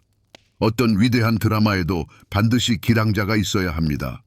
모차르트 이야기에서 이 역할은 전통적으로 그의 마지막 후원자였던 잘츠부르크의 대주교 히에로니무스 폰 콜로레도에게 할당됩니다. 우리의 인식 속에서 그는 늘 천재를 질투와 어리석음 때문에 내쫓은 편협하고 독재적인 악당으로 자리 잡고 있습니다. 하지만 이는 너무나 단순하고 따라서 잘못된 시각입니다. 갈등의 깊이를 온전히 이해하기 위해서는 이러한 이미지를 버리고 콜로레도 자신의 눈으로 세상을 바라볼 필요가 있습니다. 그는 야만인이 아니었습니다. 그는 복잡하고 유서 깊으며 나름대로는 효율적이었던 문명, 즉 유럽 절대주의 문명의 산물이자 수호자였습니다. 잘츠부르크 공국을 동화 속 마을이 아닌 하나의 기업으로 상상해 봅시다. 그리고 대주교 콜로레도는 그 기업의 최고 경영자입니다. 그의 임무는 천재를 격려하는 것이 아니라 자신의 회사의 안정과 번영 그리고 명성을 보장하는 것이었습니다. 그는 계몽군주이자 개혁가로서 재정을 정비하고 교육을 개선하며 행정을 최적화하려고 노력했습니다. 그의 세계에서 숲에서부터 궁정음악가에 이르기까지 모든 것은 국가의 이익을 위해 작동해야 하는 자원, 즉 자산이었습니다. 이 거대한 기계 속의 모든 부품은 제자리에 놓여 끊임없이 자신의 기능을 수행해야 했습니다. 그런데 이처럼 완벽하게 작동하던 시스템에 문제적 직원인 볼프강 아마두스 모차르트가 등장합니다. 최고 경영자 콜로레도의 시각에서 그는 악몽과도 같은 직원이었습니다. 물론 그는 재능이 있었고 아무도 그것을 부정하지 않았습니다. 하지만 그는 완전히 통제 불가능했습니다. 끊임없이 상하 관계를 무시하고 특별 대우를 요구하며 직접적인 명령을 어겼습니다. 그는 무단으로 유럽으로 긴 출장을 다녔고 거기서 고용주를 빛내기는커녕 자신의 경력을 쌓기에 바빴습니다. 그는 버는 것보다 더 많이 썼고 늘 봉급 인상을 요구했습니다. 그는 끊임없는 혼란과 골칫거리의 원천이었습니다. 현대의 어떤 인사 담당자라도 이런 직원은 한 달 안에 해고했을 것입니다. 이제 콜로레도와 그의 주변 인물들의 눈으로 모차르트를 바라봅시다. 그들은 자유를 위한 투사가 아니라 건방지고 배은망덕하며 버릇없는 하인을 보았습니다. 아버지와 그 자신 모두 수년 동안 대주교의 식탁에서 밥을 먹고 안정적인 직책과 봉급을 받았던 이 젊은이가 갑자기 자신을 주인과 동등하다고 착각하기 시작한 것입니다. 그의 자유와 창작에 대한 이야기는 그들에게 우스꽝스럽고 위험한 선동처럼 들렸습니다. 엄격한 위계질서에 기반한 그들의 세계에서는 상상할 수 없는 일이었습니다. 그것은 문화적 충격이었습니다. 마치 왕의 개인 요리사가 갑자기 자신이 요리 예술의 자유로운 예술가이며 이제부터는 메뉴에 있는 것이 아니라 영감이 이끄는 대로만 요리하겠다고 선언하는 것과 같았습니다. 그것은 만물의 본성에 대한 반란이었습니다. 그리고 여기에 예측 가능성의 비극이 있습니다. 콜로레도가 대변했던 시스템은 질서, 전통, 그리고 불변성으로 강력했습니다. 그것은 이해하기 쉽고 예측 가능한 사람들을 관리하도록 설계되었습니다. 하지만 그것은 새로운 유형의 인간, 즉 자신의 자아에 대한 예민한 감각과 개인주의, 그리고 계급의 장벽을 뛰어넘는 야망을 가진 근대인과의 충돌에는 전혀 준비되어 있지 않았습니다. 모차르트는 검은 백조였습니다. 콜로레도의 시스템에는 그를 위한 프로토콜이 존재하지 않았던 현상이었습니다. 대주교의 강점, 즉 질서에 대한 그의 집착, 그의 논리와 실용주의는 그의 가장 큰 약점이 되었습니다. 그는 자신의 시스템이 아는 유일한 방식으로 행동했습니다. 문제적 자산을 다시 틀 안에 가두려 했고 그것이 실패하자 제거했습니다. 백작 아르코가 대주교의 명령으로 모차르트에게 가한 유명한 엉덩이 발길질은 단순히 무례한 행동이 아니었습니다. 그것은 시스템적인 거부의 몸짓이었습니다. 그것은 완전한 실패를 인정한 것이었습니다. 시스템이 이질적인 요소를 소화하지 못하고 그저 뱉어낸 것입니다. 콜로레도는 자신의 궁정 오케스트라의 기강을 잡는 전투에서는 승리했지만 역사 속에서 천재를 알아보지 못한 인물로 영원히 남게 되면서 역사적 자리를 잃었습니다. 그의 논리는 완벽했지만 그것은 사라져가는 세계의 논리였습니다. 모차르트는 빛, 기쁨, 그리고 조화의 상징으로 여겨지곤 합니다. 하지만 그의 음악의 찬란한 외관 뒤에는 깊은 어둠이 숨겨져 있었고 그가 자신의 재능을 위해 치른 대가는 엄청났습니다. 그의 삶에서 가장 복잡하고 도덕적으로 모호하며 가장 심각한 결과를 초래했던 결정 중 하나는 바로 콘스탄체 베버와의 결혼이었습니다. 그는 아버지 러폴트의 맹렬한 반대에도 불구하고 결혼했습니다. 볼프강에게 이것은 해방의 행위이자 아버지의 폭정에 대한 반항이었습니다. 그러나 이 행동은 그의 가족을 영원히 분열시켰고 자신에게 모든 것을 주었던 사람과의 관계를 망가뜨렸습니다. 이 드라마를 이해하기 위해 모차르트의 심리적 초상을 더 깊이 파고들어 봅시다. 볼프강과 레오폴트의 관계는 사랑과 통제의 전형적인 비극입니다. 레오폴트는 단순한 아버지가 아니었습니다. 그는 볼프강 아마두스 모차르트라는 프로젝트의 창조자이자 프로듀서이자 소유주였습니다. 그는 자신의 모든 야망을, 자신의 커리어를 포기하면서까지 이 프로젝트에 평생을 바쳤습니다. 그는 아들을 진심으로 사랑했지만 그 사랑은 독재적이고 질식할 것만 같았습니다. 그는 아들을 독립적인 인격체가 아닌 자신의 연장선이자 자신이 이루지 못한 명성을 위한 도구로 보았습니다. 그런데 이 도구가 갑자기 자기 뜻을 내세우며 아버지가 탐탁지 않게 여기는 아내를 선택하려 했을 때 러폴트에게는 그것이 배신과 다름없었습니다. 그는 이 반항을 아들에게 끝내 용서하지 못했습니다. 그들의 서신은 쓰라린 비난과 상호 간의 서운함으로 얼룩졌습니다. 모차르트는 개인적인 행복을 얻었지만 그 대가로 영원한 죄책감과 가장 가까운 사람과의 단절을 감수해야 했습니다. 천재성의 짐, 정상에서의 고독, 그리고 끊임없는 재정적 압박은 그의 성격을 가차없이 변화시켰습니다. 그는 근심 걱정 없이 생기 넘치던 젊은이에서 점차 신경질적이고 초조해하며 의심 많은 남자로 변해갔습니다. 그의 후기 서신들에서는 절망과 편집증의 기미가 점점 더 자주 드러납니다. 그는 음모와 자신을 독살하려 하는 적들에 대해 불평합니다. 모차르트를 독살했다는 살리에리에 대한 유명한 신화는 아마도 근거 없는 이야기가 아니라 그 자신의 병적인 상태를 반영한 것이었을 가능성이 큽니다. 그는 궁지에 몰린 듯한 기분을 느꼈습니다. 생계를 위해 끊임없이 걸작을 창조해야 한다는 압박은 비인간적이었습니다. 이 가혹한 경쟁은 그를 육체적으로나 정신적으로나 지치게 만들었고 인간의 형제애를 믿었던 이상주의자에서 생존을 위해 발버둥치는 지친 현실주의자로 변화시켰습니다. 이제 성공의 재단에 바쳐진 한 희생에 대한 이야기입니다. 그 희생은 바로 그의 친누이인 마리아 안나 모차르트, 가족들이 난네를리라 불렀던 인물입니다. 어린 시절 그녀는 오빠 못지않은 신동이었습니다. 그녀는 탁월한 하프시코드 연주자였고 초기 유럽 순회 공연에서 레오폴트는 그들을 경이로운 신동 듀오로 홍보했습니다. 공연 포스터에는 볼프강의 이름과 나란히 그녀의 이름이 올라 있었습니다. 그러나 그녀가 성인이 되어 홍이가 찾아마자 그녀의 경력은 무자비하게 단절되었습니다. 18세기 세상에서 명문가 여성이 대중 앞에서 직업 활동을 하는 것은 상상조차 할 수 없는 일이었습니다. 레오폴트는 모든 관심과 자원을 아들을 부각하는 데 온전히 쏟아부었고 재능 있는 딸은 그저 없는 셈 쳐버렸습니다. 그녀는 부유한 호라비에게 시집갔고 그녀의 음악적 야망은 뒤로 한 채 오랫동안 지방 생활의 평범한 일상 속에 잠겨 지냈습니다. 그녀는 시대의 희생양일 뿐만 아니라 오빠의 성공이라는 위대한 목표를 위한 희생양이기도 했습니다. 어린 시절 늘 함께했던 볼프강과 난네를 사이에는 시간이 흐르면서 소원함의 벽이 어쩌면 깊이 숨겨진 원망의 감정이 쌓여갔습니다.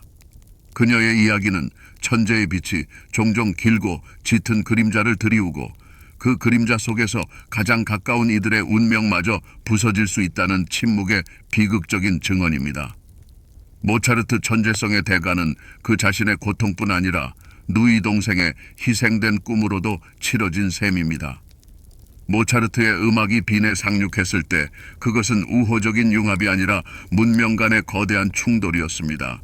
빈의 음악계를 잘 정돈된 도시 계획을 갖춘 완벽하게 가꾸어진 고풍스러운 도시에 비유해 봅시다. 이곳에는 고대 영웅들이 거창한 이탈리아어로 명예와 의무를 노래하는 고결한 오페라 세리아 구역이 있습니다. 또 이곳에는 모든 감정이 파우더처럼 곱게 정제되어 엄격한 예법에 복종하는 우아한 궁정 심포니 구역도 있고요. 그리고 여기는 하인들이 농담을 주고받는 유쾌하지만 다소 소박한 오페라 부파의 외곽 지역입니다. 그런데 갑자기 이 질서정연한 세계에 모차르트가 침범하여 모든 내부의 벽들을 허물어뜨리기 시작합니다. 그는 당시 사람들에게 야만적으로 보일 정도로 대담하게 장르들을 뒤섞었습니다. 그는 돈 조반니에서 귀족들이 거의 희극적인 아리아를 부르게 하고 피가로의 결혼에서는 하녀에게 여왕의 입에서나 나올 법한 깊은 비애와 고귀함으로 가득 찬 선율을 선사합니다. 이는 기존 질서에 대한 직접적인 전복이었으며 모든 불문율을 깨뜨리는 문화적 충격이었습니다. 이 충돌의 결과로 세상이 이제껏 본 적 없는 가장 경이롭고 기이한 음악적 혼종들이 탄생하기 시작했습니다. 피가로의 결혼을 예로 들어 봅시다. 형식적으로는 이탈리아 오페라 부파이자 희극입니다. 하지만 본질적으로는 완전히 새로운 무언가였습니다. 이는 음악이 등장인물들의 복잡다단한 내면의 움직임을 드러내는 심리 드라마입니다. 역사상 처음으로 하인 피가로와 하녀 수잔나는 그들의 주인인 백작보다 더 영리하고 교활하며 무엇보다 도덕적으로 우월한 존재로 그려졌습니다. 모차르트의 음악은 그들에게 사회적 위계 질서가 무의미해질 만큼의 존엄성과 깊이를 부여합니다. 이것은 상황극과 날카로운 사회 풍자가 신비롭도록 아름다운 음악 속에 정교하게 담긴 혼종입니다. 그의 돈 조반니는 또 어떻습니까? 모차르트 자신은 이를 드라마 조코소, 즉 유쾌한 드라마라 불렀습니다. 이미 그 제목 자체에 풀리지 않는 역설이 담겨 있습니다. 이것은 어떤 틀에도 들어맞지 않는 혼종이자 돌연변이었습니다. 관객들은 극장에 와서 무엇을 해야 할지 갈피를 잡지 못했습니다. 웃어야 할까요? 아니면 경악해야 할까요? 무대 위에서 하인 레포렐로가 음란한 농담을 던지자 객석은 폭소를 터뜨립니다. 그런데 다음 장면에서는 돌로 된 기사의 동상이 나타나 천둥 같은 피를 얼어붙게 하는 불길한 화음 속에서 방탕한 돈 조반니를 지옥으로 끌고 가려 하고 객석은 신비로운 공포에 얼어붙습니다. 이것은 비극과 익살이 너무나도 긴밀하게 얽혀도는 분리할 수 없게 된 전에 없던 볼거리였습니다. 이러한 혼합의 정점은 마술피리였습니다. 이것은 음악사상 가장 놀라운 문화적 혼종입니다. 상상해 보십시오. 솥에 넣을 수 있는 모든 것을 다 집어넣은 듯한 모습입니다. 독일 민담, 프리메이슨 철학, 이집트 신비주의, 성경적 모티프까지 세자비 파파게노의 단순하고 거의 동요 같은 노래들이 가수에게 고도의 기교를 요구하는 밤에 여왕의 초월적으로 어려운 아리아들과 나란히 놓여 있습니다. 시끌벅적한 희극 장면들이 바흐풍에 장엄하고 엄숙한 합창으로 이어집니다. 이것은 진정한 음악적 바벨탑이었지만 모차르트의 기적은 이 바벨탑 안에서 모든 것이 하나의 언어, 즉 이질적인 요소들을 하나의 조화로운 전체로 융합시키는 천재적인 음악의 언어로 말해지고 있었다는 것입니다. 이것이 평범한 사람, 더 정확히 말해 평범한 청취자의 삶을 어떻게 바꾸어 놓았을까요? 근본적으로 변화시켰습니다. 음악을 단순히 듣기 좋은 배경음악이나 저녁 식사의 우아한 장식품으로 여기던 오래된 습관은 영원히 사라졌습니다. 모차르트의 음악은 완전한 몰입을 요구했으며 사색하고 공감하게 만들었습니다. 청취자는 갑자기 문명의 교차점에 서게 된 것입니다. 그는 동시에 복잡한 줄거리를 따라가고 아름다운 선율을 즐기며 작곡가가 심어놓은 철학적 상징들을 풀어내려고 노력해야 했습니다. 오페라 관람은 더 이상 단순한 사교적 유흥이 아니라 강렬한 감정적, 지적인 경험으로 변모했습니다. 연주자들에게도 이것은 큰 충격이었습니다. 오래된 습관과 기술만으로는 충분하지 않았습니다. 모차르트의 음악을 연주하기 위해서는 단순히 기술적으로 음표를 연주하는 것을 넘어섰습니다. 연기자가 되어야 했고 심리학자가 되어야 했으며 전체 멜로디의 의미를 바꾸는 미묘한 프레이징의 뉘앙스를 이해해야 했습니다. 그의 악보들은 새로운 유형의 음악가를 요구했습니다. 단순히 장인이 아니라 섬세한 예술가를 말입니다. 이 위대한 용광로는 단순히 새로운 걸작들을 탄생시킨 것이 아니었습니다. 그것은 음악 세계의 생태계 자체를 영원히 바꾸어 놓았고 더 사려 깊은 새로운 청취자와 더 기교적이고 사색적인 새로운 연주자를 낳았습니다.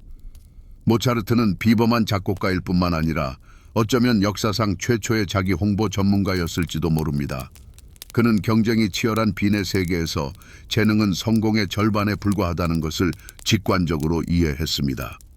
나머지 절반은 제대로 구축된 대중적 이미지라는 것을 말입니다. 그는 자신을 하늘이 내린 신동이라는 신화로 의도적으로 만들었습니다. 공개 공연, 특히 아카데미에서는 단순히 음악만 연주하지 않았습니다. 그는 진정한 쇼를 연출했습니다. 그는 객석에서 주어진 주제로 즉흥 연주를 하고 천으로 덮인 건반 위에서 연주하며 눈을 가리고 가장 복잡한 패시지를 연주했습니다. 이것은 단순한 콘서트가 아니라 대중에게 그가 단순한 인간이 아니라 초자연적인 존재임을 납득시켜야 하는 마법의 세션이었습니다. 신성한 모차르트라는 이 이미지가 바로 그의 가장 중요한 마케팅 도구였습니다. 하지만 선전이 있는 곳에는 필연적으로 반대 선전도 생겨납니다. 빈에서 모차르트의 적과 질투하는 이들, 특히 경쟁 작곡가들과 그 후원자들은 그를 세상의 눈앞에서 불신시키기 위해 적극적으로 흑색 선전을 퍼뜨렸습니다. 그가 경솔하고 늘 빚에 시달리며 진지하지 못하고 믿을 수 없다는 소문이 나돌았습니다. 그는 표절과 지나치게 복잡하고 부자연스러우며 불필요한 소음으로 가득한 음악을 만든다는 비난을 받았습니다. 물론 가장 끈질기고 독성이 강한 신화는 그의 생전부터 떠돌기 시작한 독살설이었습니다. 궁정악장이었던 안토니오 살리에리가 주요 표적이 된 이 소문은 완벽한 무기였습니다. 그것은 두 가지 목표를 동시에 겨냥했습니다. 모차르트를 순진한 희생자로 묘사하고 더 성공적이었던 그의 경쟁자를 교활한 악당으로 만들었습니다. 이 신화는 너무나 강력해서 수세기를 살아남아 푸시킨의 천재적인 소비극의 바탕이 되었고 악당 살리에리라는 이미지를 대중의 의식 속에 영원히 각인시켰습니다. 바로 여기서 우리는 정보전의 핵심 원칙에 도달합니다. 역사는 승자들에 의해 쓰인다는 것입니다. 그러나 모차르트의 경우 역사는 그 자신에 의해서가 아니라 그의 사후 팬클럽, 특히 19세기 낭만주의자들에 의해 쓰였습니다. 그들은 그의 실제 생애에서 사실들을 취하여 아름답지만 상당 부분 거짓된 신화로 만들었습니다. 한 가지 구체적인 예를 통해 공식적인 버전이 실제와 얼마나 근본적으로 다른지 살펴봅시다. 그의 죽음과 장래에 대한 이야기입니다. 공식적이고 낭만적인 버전은 이렇게 말합니다. 그 천재는 가난 속에서 모두에게 버림받은 채 죽었고 심지어 아내에게는 단독 묘지를 마련할 돈조차 없었기에 빈민들을 위한 구덩이에 버려졌다고요. 이 버전은 잔인한 세상에 의해 박해받은 오해받은 예술가라는 개념에 완벽하게 부합했습니다. 그러나 당시 기록 보관소 자료와 동시대인들의 증언은 다른 그림을 그립니다. 그렇습니다. 모차르트는 빚을 지고 죽었지만 절대적인 빈곤 상태는 아니었습니다. 콘스탄체는 그의 사후 황제로부터 연금을 받았고 그를 기리는 콘서트 수입도 있었습니다.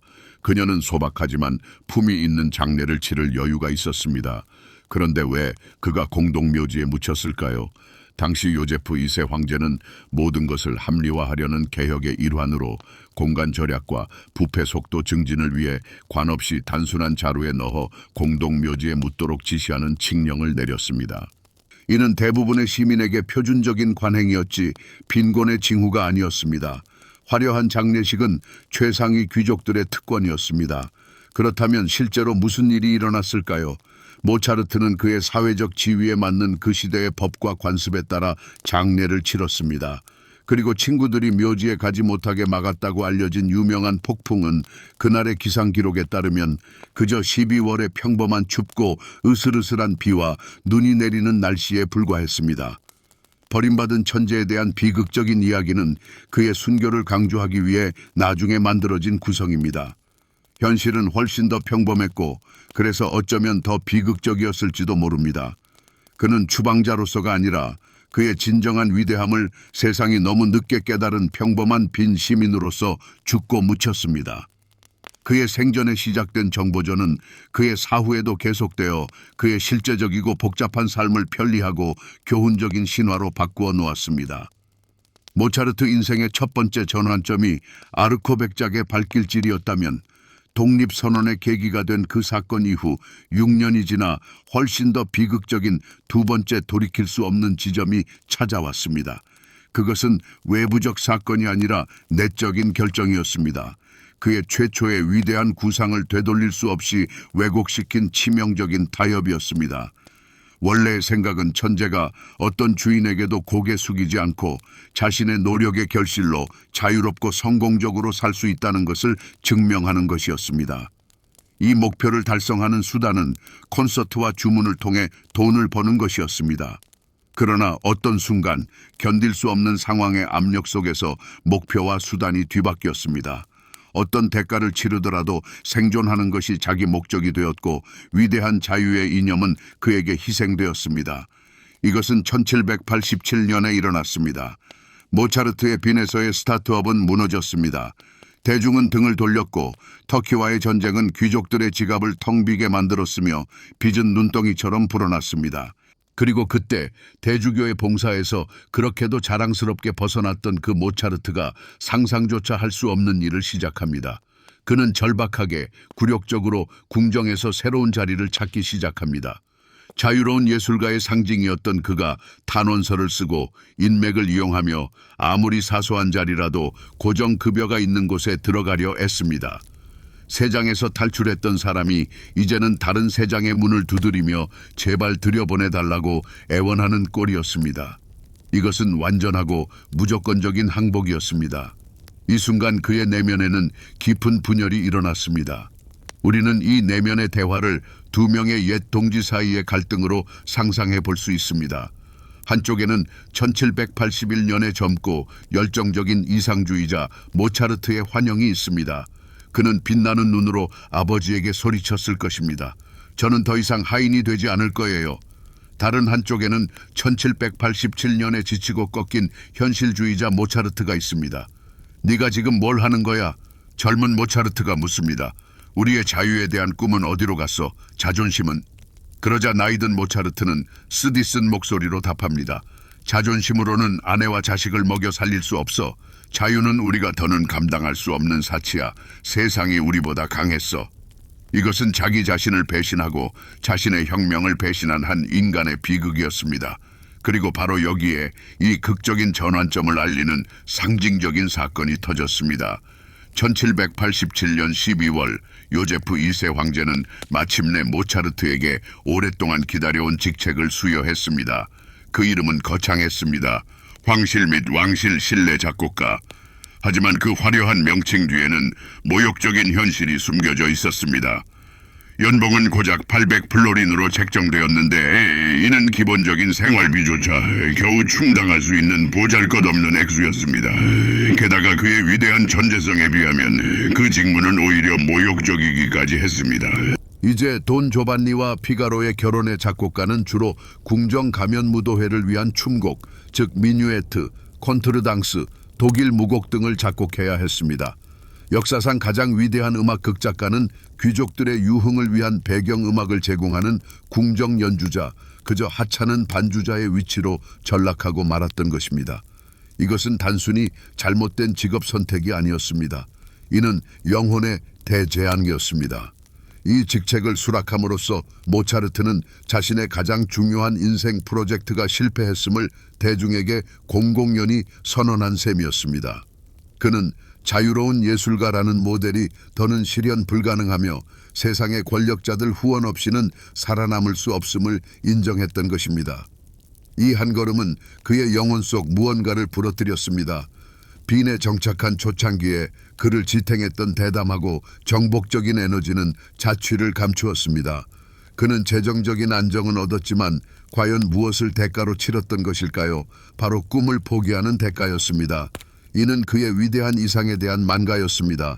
역설적이게도 바로 이 영혼의 항복 이후 그 끔찍했던 1788년 그는 자신의 마지막이자 가장 웅장한 세계의 교향곡을 창조해냅니다. 하지만 그것은 이미 이전과는 다른 음악이었습니다. 그 속에는 근심 없는 기쁨과 밝은 미래에 대한 믿음이 없었습니다. 그것은 적대적인 우주 속에서 홀로 남겨진 거인의 음악이었습니다. 그것은 자신을 외면한 대중이 아닌 영혼을 향한 고백록이었습니다. 그는 계속해서 자신의 음향 성당을 건축했지만 더 이상 승리자가 아닌 참을 수 없는 현실로부터 예술만이 유일한 피난처가 된 망명자의 모습으로 그러했습니다. 반항의 불꽃은 그저 꺼진 것이 아니라 모차르트 자신이 실용주의라는 차가운 물을 부어버린 셈이었습니다. 그는 위험한 자유를 버리고 황금 우리 속에서 보장된 한 그릇의 수프를 택했던 것입니다. 그리고 절망 속에서 내린 이 선택은 그의 종말의 시작이 되었습니다. 그것은 바로 되돌릴 수 없는 두 번째 지점이었고 그 이후 그의 인생 궤적은 가차없이 내리막길을 걸어 빈곤과 질병에 시달리던 마지막 몇 년과 성 마르크스 묘지의 이름 없는 무덤으로 향했습니다. 모차르트가 세상을 떠난 직후 음악의 도시 빈에는 귀청이 터질 듯한 침묵이 흘렀습니다. 애도 콘서트도 요란한 부고도 없었습니다.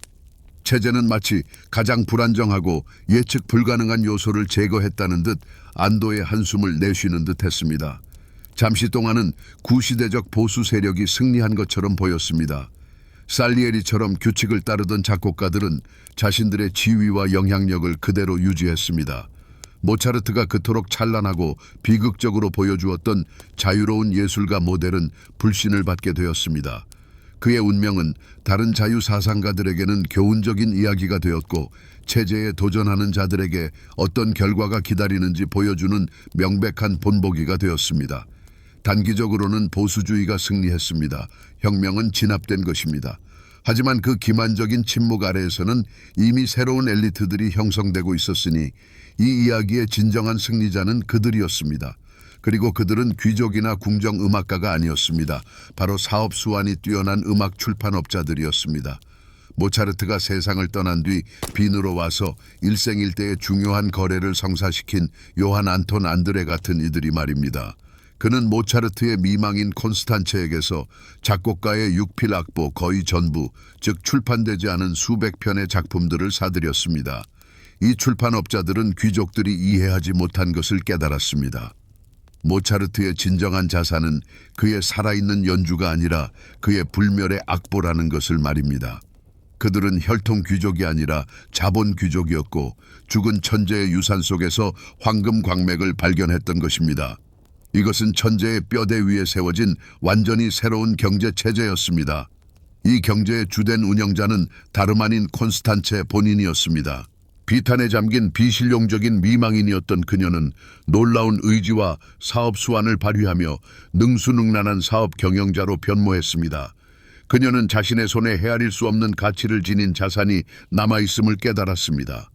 그녀는 자료를 체계화하고 출판업자들과 협상하며 자신과 자녀들에게 수입이 돌아오는 추모 콘서트를 조직하기 시작했습니다. 남편의 첫 번째 전기, 집필을 의뢰하고 만들어지는 이미지를 철저히 통제했습니다. 본질적으로 그녀는 사후 모차르트 브랜드의 최고 경영자 역할을 자처했고, 그의 비극적인 유산을 자신과 아들들이 품위 있는 삶을 살 수 있도록 하는 안정적인 수입원으로 바꾸는 데 성공했습니다.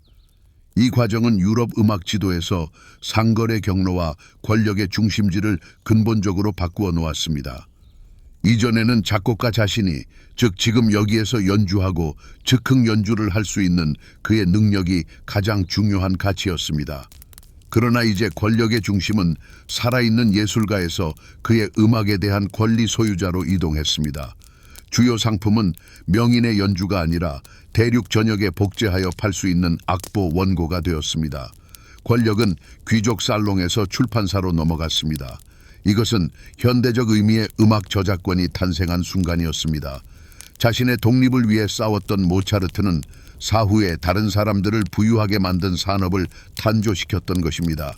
살아남은 자들의 심리에 관해서는 사회는 트라우마나 환희가 아닌 더 복잡한 무언가, 즉 신화 창조라는 느린 과정을 경험했습니다.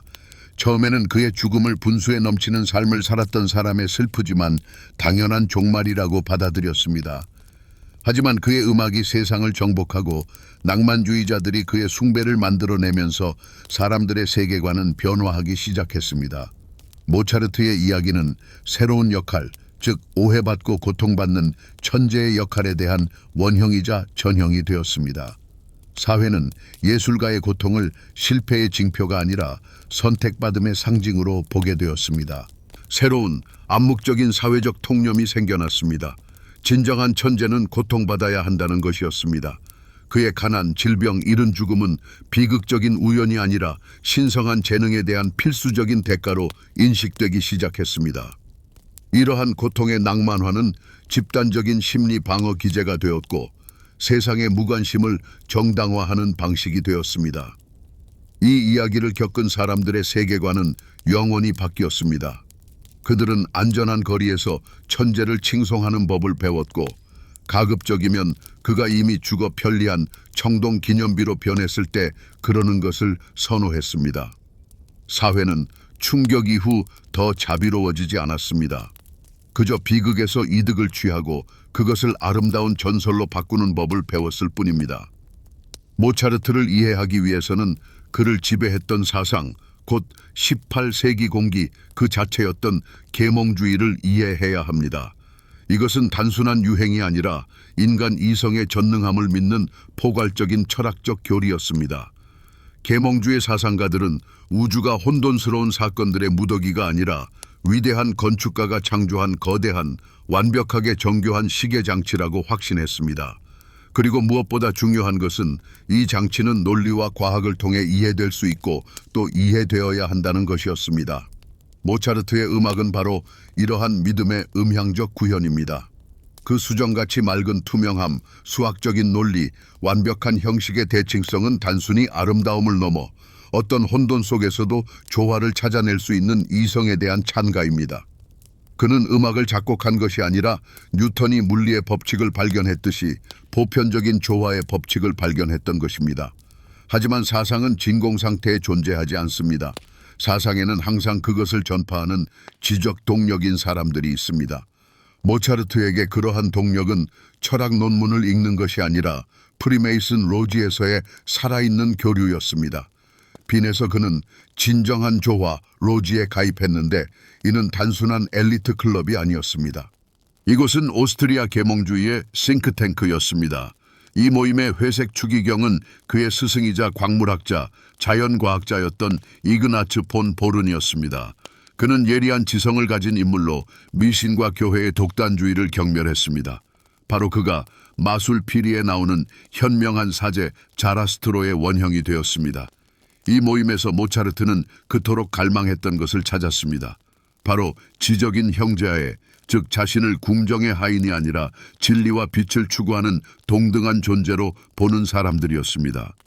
이곳에서 그의 재능은 오락적인 기능 때문이 아니라 인간주의의 고귀한 이상을 표현하는 능력으로 평가받았습니다.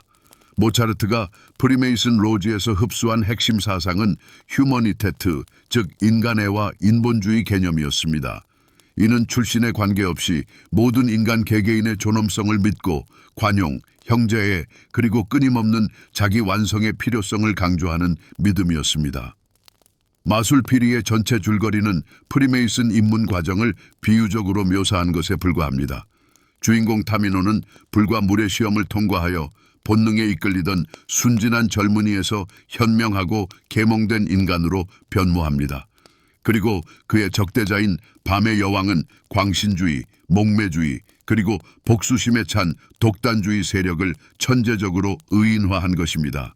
이것은 이성의 빛이 무지의 어둠을 이기는 승리에 대한 오페라 선언이자 찬가인 것입니다. 이러한 계몽주의 교리에는 다른 오래되고 여전히 강력한 철학, 즉 바로크 절대주의의 철학이 대치하고 있었습니다. 이는 콜로레도 대주교가 살고 통치했던 세상이었습니다. 이 우주에서는 개별적인 이성이 설 자리가 없었습니다. 진리는 위에서, 즉 하느님에게서 군주에게로, 군주에게서 백성에게로 내려왔습니다. 세상은 한 번 정해지면 변치 않는 불변의 위계로 여겨졌고 모든 사람은 자신의 위치를 알아야 했습니다. 의심은 죄악으로, 순종은 가장 큰 미덕으로 간주되었습니다. 이것은 이성이 아닌 권력과 전통에 기반을 둔 질서의 철학이었습니다. 이는 반종 교계혁의 이데올로기로 자유사상의 계몽주의를 포함한 모든 이단적인 사상으로부터 기존 체제를 보호하려 했던 것입니다. 모차르트와 콜로레도 대주교의 갈등은 단순히 개인적인 불화나 봉급에 대한 논쟁이 아니었습니다. 이는 두 가지 철학 체계의 정면 충돌이었습니다. 콜로레도에게 모차르트는 국가기구의 한 부속품이었고 이 부속품은 정해진 규정에 따라 움직여야 했습니다. 모차르트가 자유와 자신의 재능에 대한 존중을 요구한 것은 위험한 반란, 즉 세상의 근간을 침범하는 행위로 여겨졌습니다. 반면 모차르트에게 대주교의 요구는 자신의 인간적 존엄성, 이성과 재능으로 부여된 존재로서의 권리, 즉 사물이 아닌 인격체로서 존재할 권리에 대한 침해였습니다. 이것은 이성과 독단, 개성과 체제, 그리고 미래와 과거의 싸움이었습니다. 모차르트는 자신의 음악 속에서 이 갈등을 천재적으로 해결했습니다. 그는 단순히 낡은 세상을 거부한 것이 아닙니다. 그는 그 세상의 가장 뛰어난 요소들, 즉 형식적인 완벽함, 극적인 힘, 고귀한 음색을 가져와 새로운 인본주의적 내용으로 채웠습니다. 그는 귀족의 언어를 사용하여 평범한 사람들의 감정을 이야기했습니다. 그는 교회 미사의 구조를 가져와 레퀴엠에서 삶과 죽음에 대한 보편적인 인간 드라마로 변모시켰습니다. 그의 음악은 계몽주의 사상의 정당성을 가장 설득력 있게 증명했습니다. 그것은 조화, 이성, 인간의 원칙 위에 세워진 세상이 가능할 뿐만 아니라 아름답기까지 하다는 것을 분명히 보여주었습니다. 그의 시신이 이름 없는 무덤 속에서 아직 식지도 않았는데 그가 구축했던 위대한 체제는 그 자체의 무게를 이기지 못하고 붕괴하기 시작했습니다. 엔트로피는 순식간에 찾아왔습니다. 오직 그의 거대한 의지와 초인적인 재능에만 의존했던 혁명적인 자유예술가 사업가 모델은 그의 심장이 멈추는 바로 그 순간에 무너져 내렸습니다. 그것을 파괴한 외부의 적은 없었습니다. 그 체제는 그 창조자 없이는 단순히 존재할 수 없었습니다. 너무나 연약하고 너무나 급진적이었으며 너무나 시대를 앞서갔습니다. 그의 비극적인 종말은 모든 음악계의 끔찍한 경고가 되었습니다. 흐름을 거스르려 감히 나서는 자들에게는 이런 일이 벌어진다는 것을요. 그 실험은 실패로 판명되었고 오랫동안 아무도 감히 그것을 다시 시도하려 하지 않았습니다. 그 순간 처절하고도 거의 공황 상태에 가까운 유산 싸움이 시작되었습니다. 하지만 그것은 성이나 영지를 둘러싼 다툼이 아니었습니다. 그의 책상에 남겨진 수많은 악보 뭉치, 바로 그 기록된 음표들이 전장이었습니다. 상속자들은 굶주린 늑대들처럼 그의 유산에 달려들어 조각조각 찢어발겼고 각자 자신의 이득에 맞춰 이를 제멋대로 해석했습니다. 이 싸움에 가장 먼저 뛰어든 이는 콘스탄체였습니다. 그녀는 경외심보다는 절박한 생계 곤란에 이끌려 필사본들을 팔아치우기 시작했습니다. 이로써 성스러운 예술은 순식간에 상품으로 둔갑했습니다. 그녀는 철저한 현실주의자였고 그녀의 유일한 목표는 생존 그 자체였습니다. 한편 그의 제자인 프란츠 크사버 쥐스마이어가 있었습니다. 그는 미완의 걸작들, 그 중에서도 특히 레퀴엠을 구원하는 것을 자신의 사명으로 여겼습니다. 그러나 그 곡을 완성하는 과정에서 그는 의도했든 아니든 스승의 천재성에 자신의 보잘것없는 재능을 뒤섞어 버렸습니다. 그는 보존한 것이 아니라 변질시킨 셈이었습니다. 이어서 출판업자들이 무대 위로 등장했습니다. 이들은 현실주의자도 이상주의자도 아니었습니다. 그저 사업가였을 뿐입니다. 그들은 모차르트라는 이름에서 하나의 브랜드를 발견했고 이를 무자비하게 착취하기 시작했습니다. 그들은 모차르트의 작품을 단순화된 편곡본으로 출판하여 아마추어라면 누구든 연주할 수 있게 만들었습니다. 오페라에서 특정 아리아들을 발췌하여 인기곡처럼 팔아치우기도 했습니다. 그들은 복잡다단하고 다층적인 모차르트의 세계를 가정에서 연주하기 편리한 아름다운 멜로디 묶음으로 전락시켰습니다. 고상함과 저속함, 비극과 희극을 한데 엮어낸 통합이라는 위대한 사상은 산산조각 났습니다. 아름답지만 텅 빈 껍데기만이 남게 된 것이었습니다. 심지어 베토벤이 이끈 신세대 낭만주의자들, 즉 그의 사상적 후계자들마저 나름의 방식으로 그의 의도를 왜곡했습니다. 베토벤은 모차르트에게서 자유라는 개념을 빌려왔지만 이를 조화의 꿈이 아닌 무기로 변모시켰습니다. 그는 모차르트의 운명에서 교훈을 얻고 구걸하는 대신 요구하겠노라 다짐했습니다. 모차르트가 세상을 조화시키려 애썼던 반면 베토벤은 세상과 맞서 싸우는 거인이 되었습니다.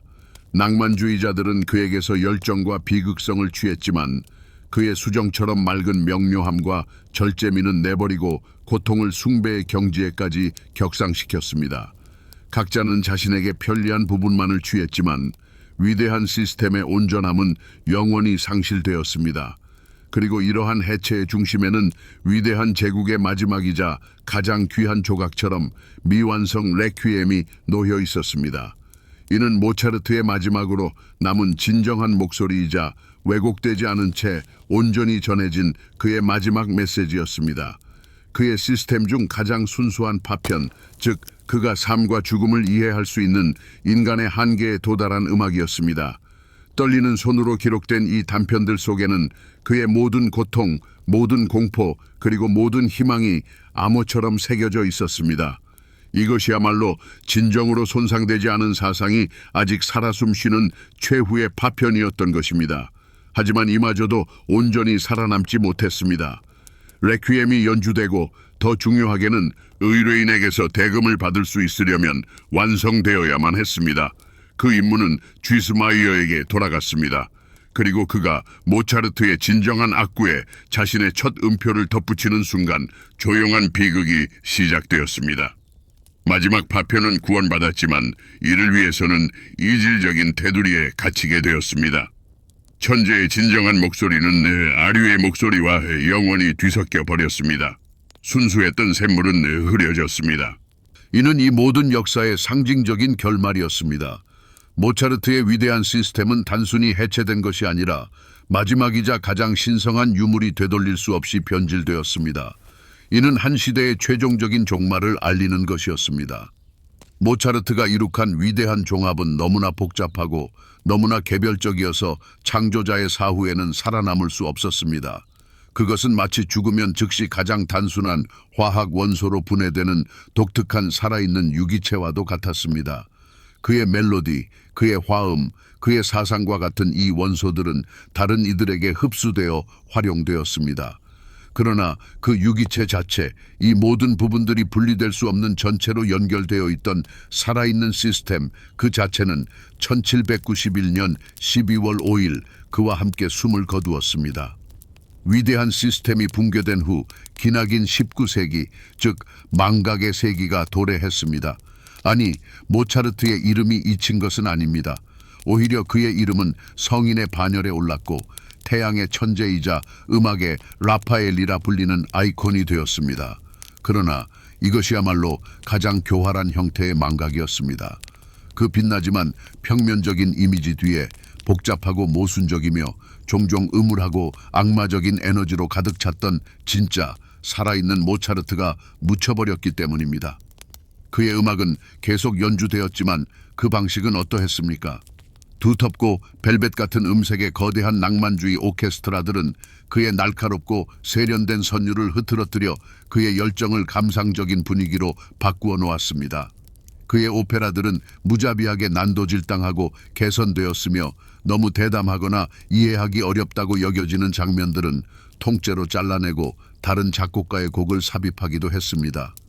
세상은 아름답지만 안전한 모차르트 버전, 즉 편리한 신화에 감탄했지만 그의 진짜이자 급진적인 천재성은 마치 아무도 이해하지 못하는 언어로 쓰인 필사본처럼 망각 속에 놓여 있었습니다. 재발견의 순간은 갑작스러운 깨달음이 아니었습니다. 그것은 연주회장이 아닌 도서관의 고요함 속에서 시작된 길고도 끈기 있는 과정이었습니다. 깨어진 우주의 파편들을 다시 모으려 했던 첫 번째 인물은 오스트리아의 학자 루트비히 폰 코에헬이었습니다. 1862년 그는 자신의 거대한 저작인 볼프강 아마데스 모차르트의 모든 음악 작품에 대한 연대기적 주제적 색인, 즉 유명한 코에헬 목록을 출판했습니다. 이것은 단순한 목록 작성이 아니었습니다. 이는 역사상 최초의 과학적 업적으로 작곡가가 창조한 모든 것을 수집하고 식별하며 체계화하려는 시도였습니다. 코에헬은 천재적인 고고학자처럼 수년간 쌓인 소문, 오류, 위조품의 잔해를 말끔히 치워내고 모차르트 유산의 첫 번째 정확한 지도를 만들어냈습니다. 이 목록은 천재의 두 번째 탄생을 가능하게 한 토대가 되었습니다. 진정한 소생은 20세기에 이르러서야 혁명적인 음악가들에 의해 이루어졌습니다. 특히 소위 정격 연주를 옹호하는 지휘자들과 연주자들은 단순하지만 급진적인 질문을 던졌습니다. 과연 이 음악이 모차르트가 살아있을 당시에는 실제로 어떻게 들렸을까?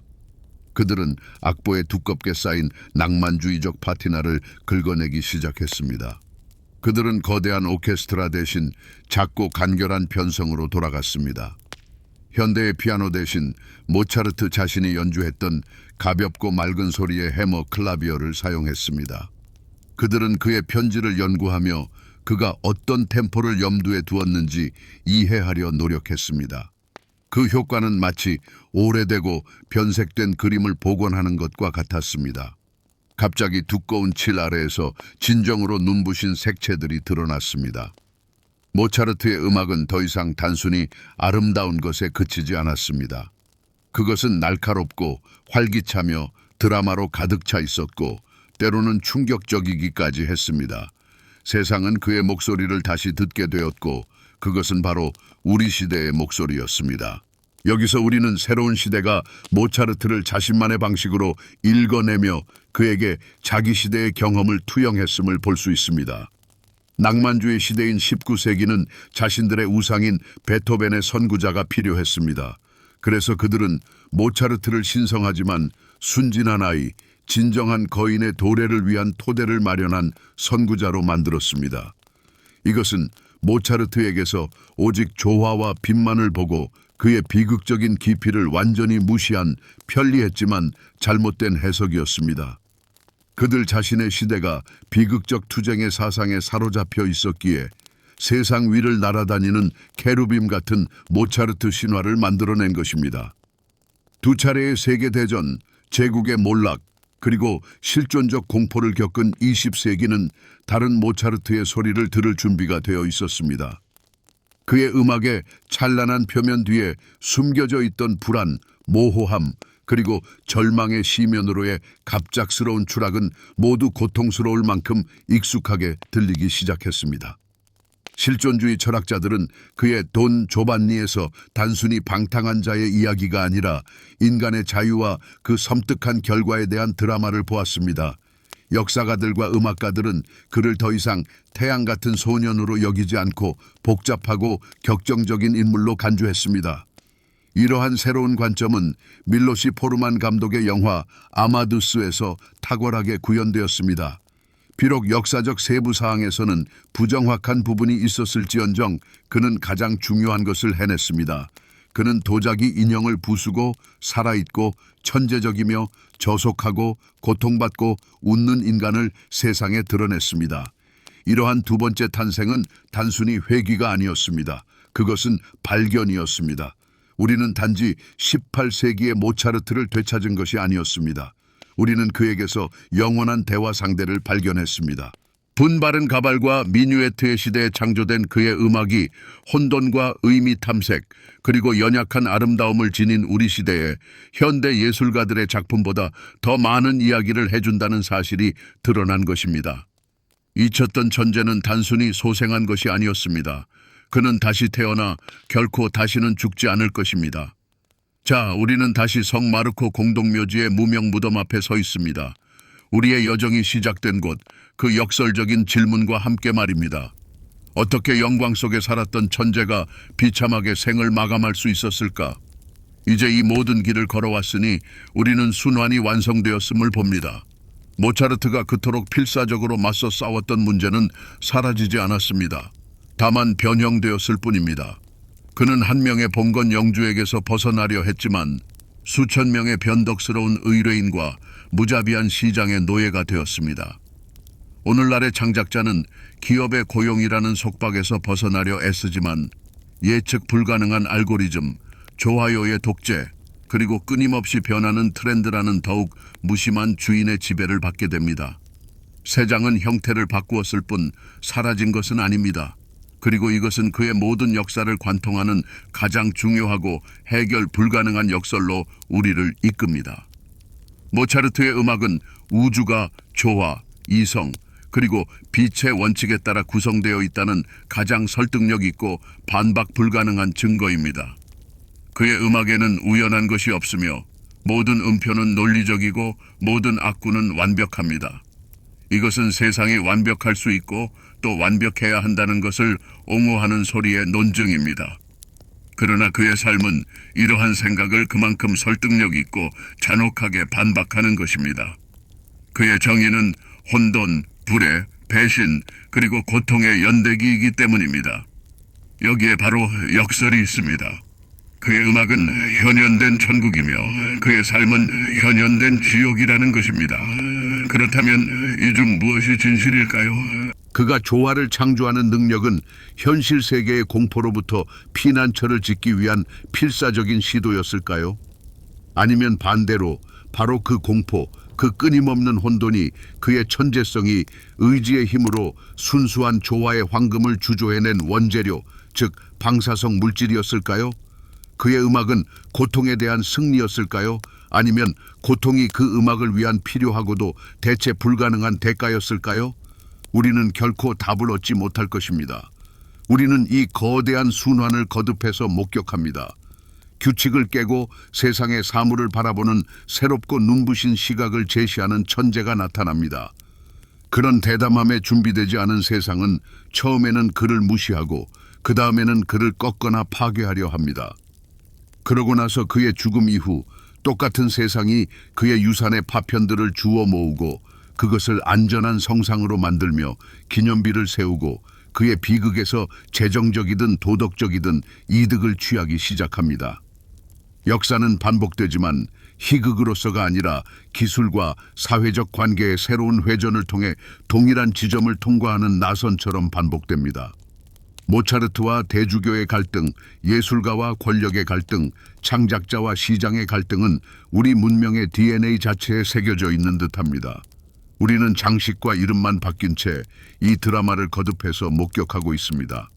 그리고 200년에 걸친 천재의 오디세이, 그의 투쟁, 승리, 그리고 비극을 바라보며 가장 중요하지만 단순한 답이 없는 마지막 질문이 떠오릅니다.